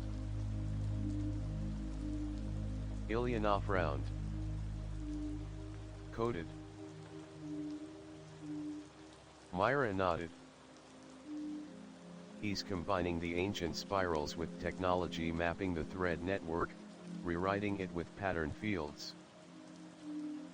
Every dreamer who enters becomes part of his version of the story. Saelen stood, fists clenched. He's building a synthetic spiral tree. Yes, Myra said. A tree whose roots don't grow, only replicate. She showed them a glyph burned into her palm, a mark left from the fracture. A hollow spiral still spinning, but with nothing at its core. He wants to replace the true tree, she said. Make it obsolete. Then every dream, every soul that touches the thread, will pass through him. No one spoke for a long time. Because they all understood. If Alaric succeeded, the freedom to dream, to remember, to choose would vanish. And humanity would be left with a story no one wrote but one man. They had to find Echo Light. But it wasn't a place on Earth. It was somewhere in the upper dream, that the interwoven space between waking and memory, accessed only through certain anchor points known as wells of song.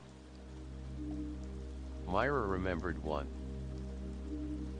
She'd seen it in a dream before Alaric took her, a well beneath a mountain in northern Japan. Covered in frost. Hidden in silence. They prepared immediately.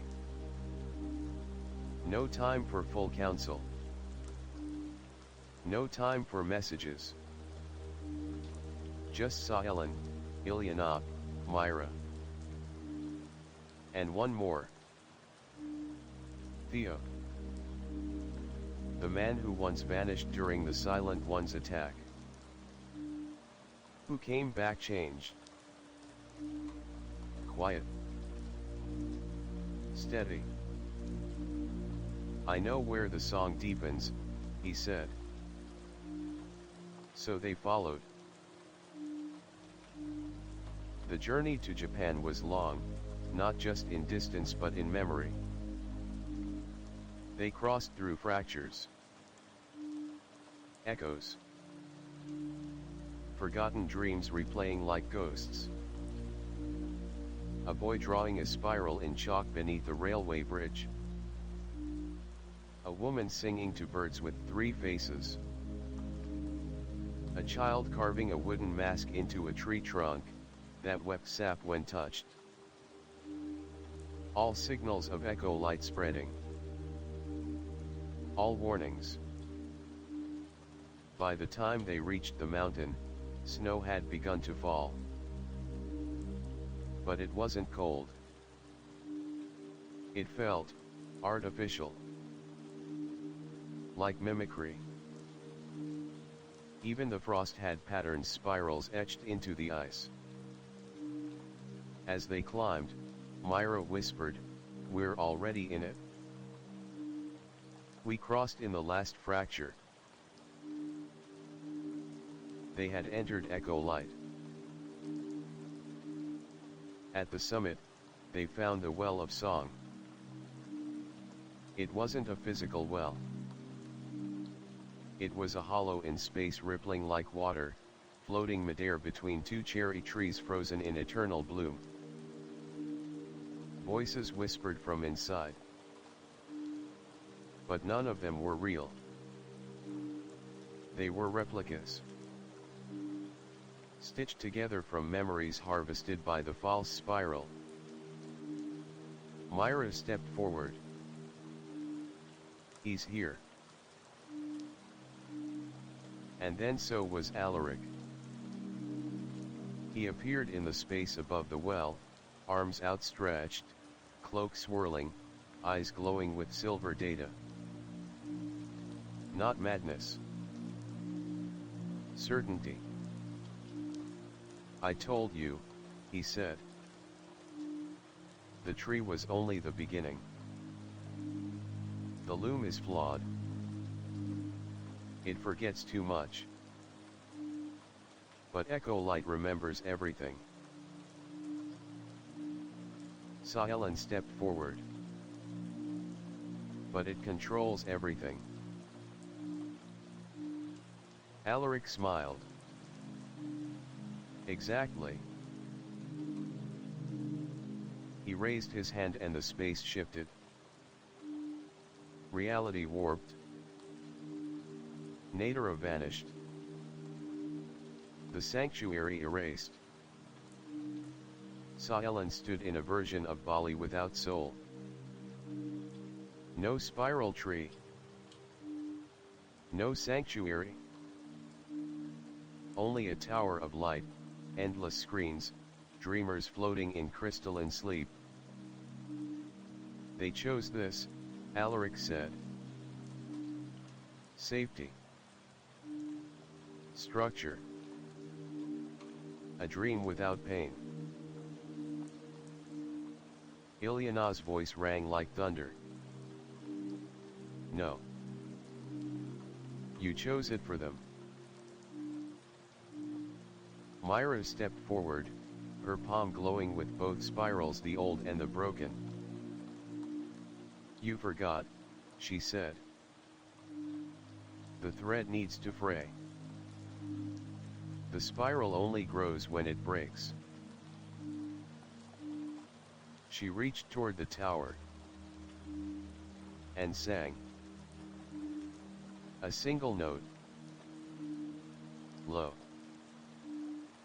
Pure. Alive. And the false sky cracked. They woke in the snow. The well was pulsing.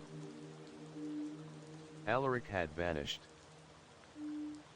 But not defeated. Only driven deeper into the spiral. Echo Light still pulsed beneath the world. Waiting. Watching. Growing. Back in Natara, Saelen gathered the dreamers. The spiral tree shimmered again at dawn. But it was different. One new branch. One new seed. Born from the broken spiral, restored. Myra looked to the sky. We didn't destroy Echo Light, she said. We planted ourselves within it. Theo nodded. Then we wait. And when it sings again, we'll be ready. Saelen smiled. The war wasn't over. But the story had chosen its authors. And the spiral kept spinning. Chapter 16, The Memory Accord. A month passed since the well of song cracked beneath the cherry blossoms. Alaric had vanished into Echo Light's core. But the spiral had changed. Across the world, sanctuary dreamers reported strange phenomena. Children humming melodies from the loom without ever being taught. Spirals blooming in frost on midnight windows. Old men waking from decades of silence with names on their tongues they had never spoken aloud. And with it came warnings. Echo Light was growing again. But quieter. Deeper. Like roots wrapping the world from underneath. Saelen knew what that meant. They didn't have time. The Dream Guard was born beneath the spiral tree. Not an army. Not a council. A constellation threads aligned in harmony, ready to hold space when the last fracture came. 19 sanctuaries answered the call. Each sent one voice. Some were dream walkers. Some were songkeepers. Others were storytellers who remembered truths not written in any book. They gathered in Natara as the rain began to fall again, steady, rhythmic, like a drum beat from the soul of the earth. Saelen stood before them, voice calm but unwavering. We are not here to wage war, he said. We are here to hold memory. Theo added, if Alaric succeeds, the spiral won't stop spinning. It will loop forever without growth. Without break. Without meaning.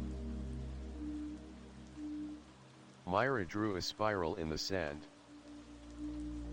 Echo Light is preparing to launch something called the Unified Dream.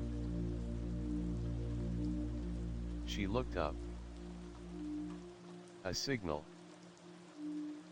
A frequency. Once activated, it will reach every mind linked to the thread. Ilyana's eyes narrowed. That's billions of souls. Exactly, Myra said. And it doesn't force obedience. It suggests forgetfulness. A soft reboot. No more pain. No more difference. Just peaceful sameness. The silence that followed was heavy. But one voice broke it. A young girl named Sol from the Andes Sanctuary. She was only 16. Wore feathers in her hair and had stars inked onto her palms. If we fall asleep all at once, she said, who will sing us awake? The first strike came in Paris. 3 sanctuaries lost connection. Dreamers fell into comas, not nightmares, but perfect dreams. No one could wake them. On their walls, only one message remained painted in echo light spiral. You are safe now. You are home. Theo clenched his fists. We wait too long, we lose the story. Myra stood. Then we take the story back. They built a beacon. It wasn't physical.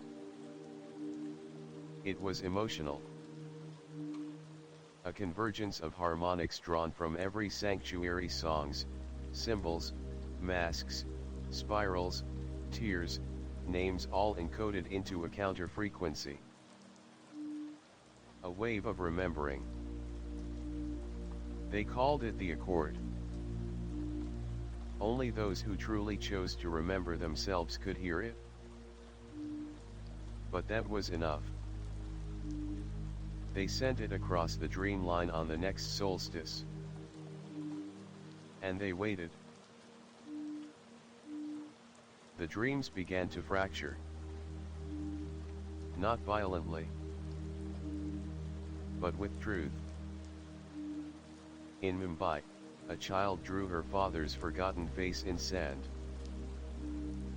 In Greenland, an elder remembered his name after 30 years of silence. In Cairo, a wall whispered to a passing girl, "You are the last breath of 1,000 stories. Don't forget." The unified dream was no longer unified. But Alaric did not stay silent. He answered.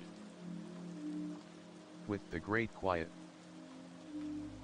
A final wave, stronger, clearer, cleaner than anything before.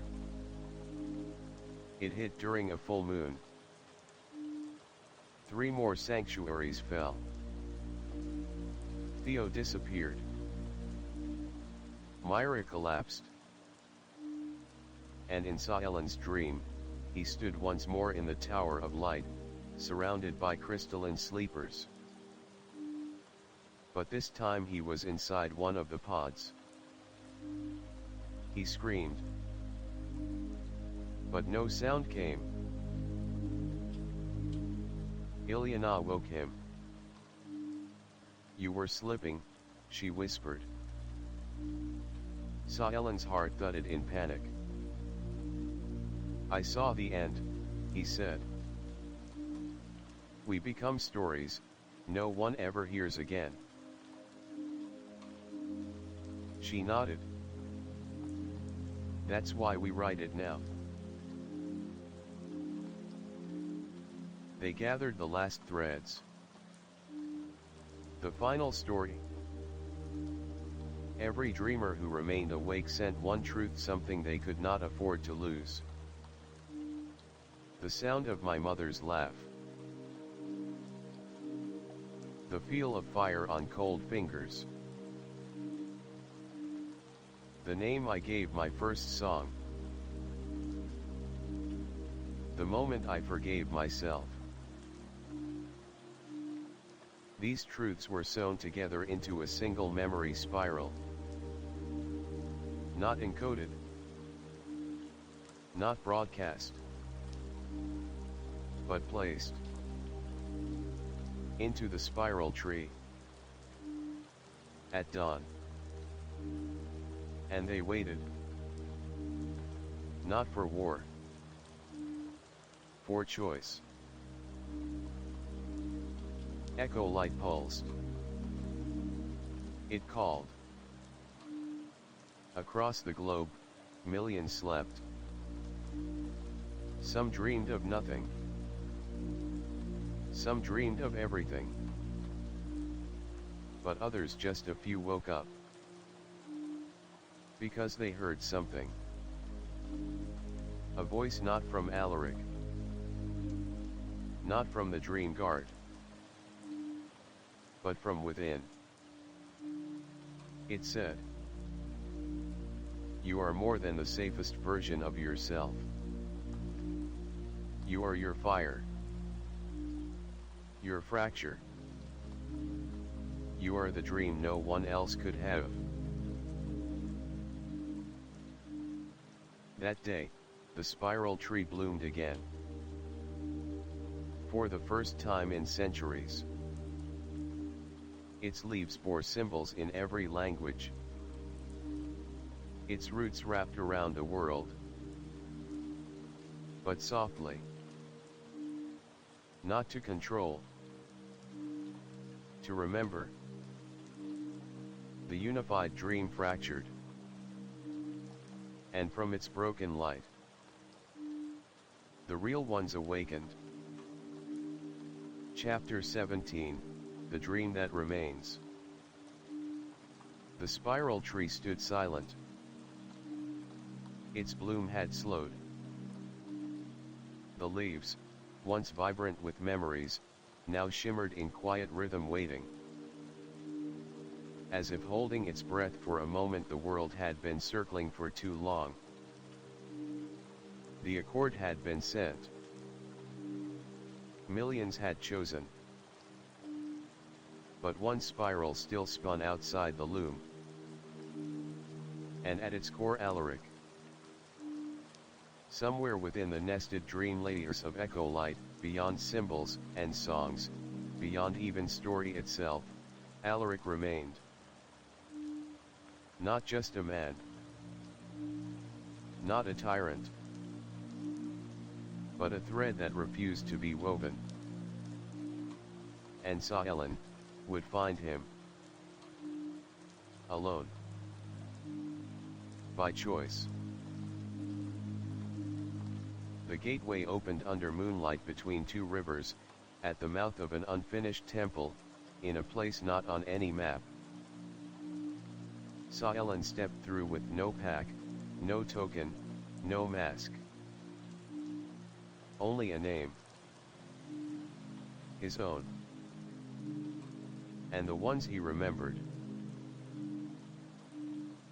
The dream struck like light, total, silent, instant. He blinked. And found himself in a city that remembered nothing. The streets were smooth, white, blank. Buildings had no doors. People walked in circles. Every face blurred, every step identical. No joy. No sorrow. Only perfection. Echo Light's dream, in full bloom. Saelen walked for hours or minutes, or years until he reached a stairway descending into darkness. At the bottom, a door. Familiar. Old. Etched with spirals. It opened not when he pushed it, but when he spoke. "My name is Saelen. I remember rain. I remember Ilyana's first smile. I remember Myra's scream when the spiral cracked. I remember choosing to stay awake." The door dissolved. And Alaric was waiting.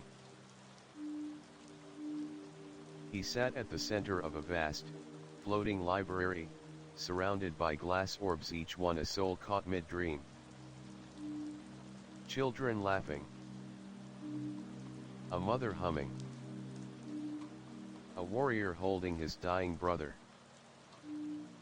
All frozen. All still.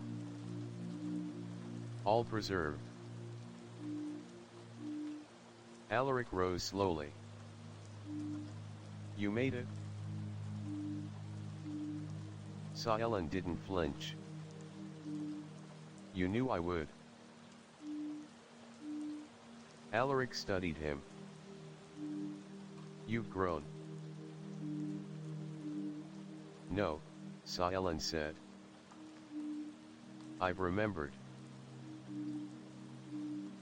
Alaric gestured to the orbs. "They asked for this. No pain. No doubt. Just peace." Saelen stepped forward. "That's not peace. That's pause. Peace requires choice. You took that away." Alaric's smile faded. "Do you know what I saw, Saelen?" he asked. "In the loom. I saw the first spiral unravel. Not because it was weak,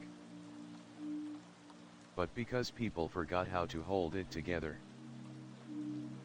They wanted someone else to do it for them. And you volunteered." Saelen's voice cracked. "To rewrite the world in your version of perfect." "I preserved it?" "No," Saelen said. "You paused it? Like a dying song looped forever." Alaric's eyes flared. "You think pain makes memory more true?" "I think choice does," Saelen said. "And you took that from everyone who trusted you." Silence. Then something shifted. The dream around them shivered. Books began flying from shelves. The orbs glowed. One cracked. A memory escaped. A child running through rain, arms outstretched, face wide with joy. Alaric flinched. "You're destabilizing it." "No," Saelen said. "I'm reminding it." He pulled something from his chest. A thread. Golden. Frayed at both ends. The last gift from the true spiral tree. He placed it on the floor. And it grew. Roots twisted through the dream floor. Branches formed from echoes. And in the heart of the synthetic dream, a real spiral began to bloom. Alaric screamed. "No. You don't understand. You'll bring back the chaos. The forgetting. The fragmentation." Saelen walked into the bloom. Held out a hand. "I forgive you." That struck deeper than any wound. Alaric's knees buckled. And the dream cracked. Not violently, but like ice under sunlight. Saelen woke in Natera. Ilyana was there. Myra too. Theo had returned. The world had changed. Not perfectly. Not suddenly. But freely. The spiral tree stood taller. Its leaves sang again. And for the first time in centuries, the loom began weaving new patterns. Not from the past, but from hope. And somewhere far away, a city once blank awoke with color. a boy remembered his name and whispered it to the wind. Chapter 18, The Last Flame of Memory. The fire in Narrated was softer now. Not weak, just calm. Like a flame that knew its warmth was no longer the only light in the world. The dream guard gathered under the spiral tree one last time. Not to plan. Not to fight. But to listen. To stories. To memory. To what remained. Because the story was no longer theirs alone. It belonged to the world. And the world had remembered. Across continents, sanctuary spirals shimmered in moonlight. In an old cathedral in Prague, stained glass windows began to shift at dawn, revealing images that had never been there before: lovers holding hands, children dancing through stars, a river of faces. Lit from within. In the hills of Colombia, a farmer found a mask carved from blue stone at the base of a tree that hadn't been there the night before. He wept when he touched it, not because he knew what it meant, but because he remembered a lullaby his grandmother once sang. In Nairobi, a mural appeared overnight, 1,000 spirals swirling into one, with the words beneath: "You are not forgotten. You are the flame." Back in Narrated, Myra stood before the spiral tree. She had changed. No longer the fragile girl caught between memory and code. Now, she was both. She held the thread she'd pulled from echo light, fractured, but glowing. She tied it to a branch. It melted into the bark like it had always been there. "I don't want to forget him," she said. Saelen nodded. "We won't. But we won't follow him either." They looked across the sanctuary. Some dreamers were preparing to leave. To carry the spiral into new lands. Others had chosen to stay. To guard. To teach.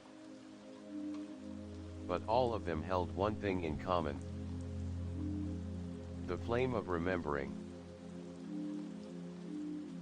Ilyana sat alone by the stream, sketching. Her drawings had changed, too. No longer visions of other worlds.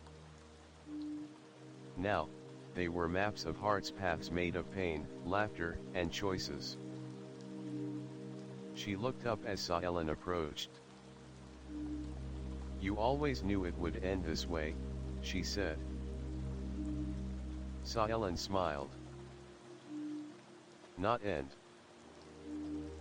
Just pause." They sat in silence. Not the silence of the silent ones, but the peaceful kind. The kind that follows a long song. At sunset, the spiral tree bloomed one final time. Its leaves fell. One by one.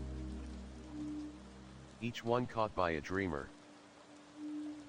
Each one carried into the wind. Some were burned, released into the stars. Some were planted seeds for trees yet to come. Some were folded into books, or songs, or names whispered before sleep. And just one Saelen kept. Not for himself, but for the child he hadn't met yet. A child born not of blood, but of story. Because stories, like spirals, don't die. They change. They return. They begin again. And far beyond the sanctuary, beneath stars that still remembered the first song, someone else woke from a dream. Alone. Frightened. But holding a spiral in their hand. And they whispered the only truth that mattered. I remember you. And so it continued. The spiral. The story. The song. Forever spinning. But never alone.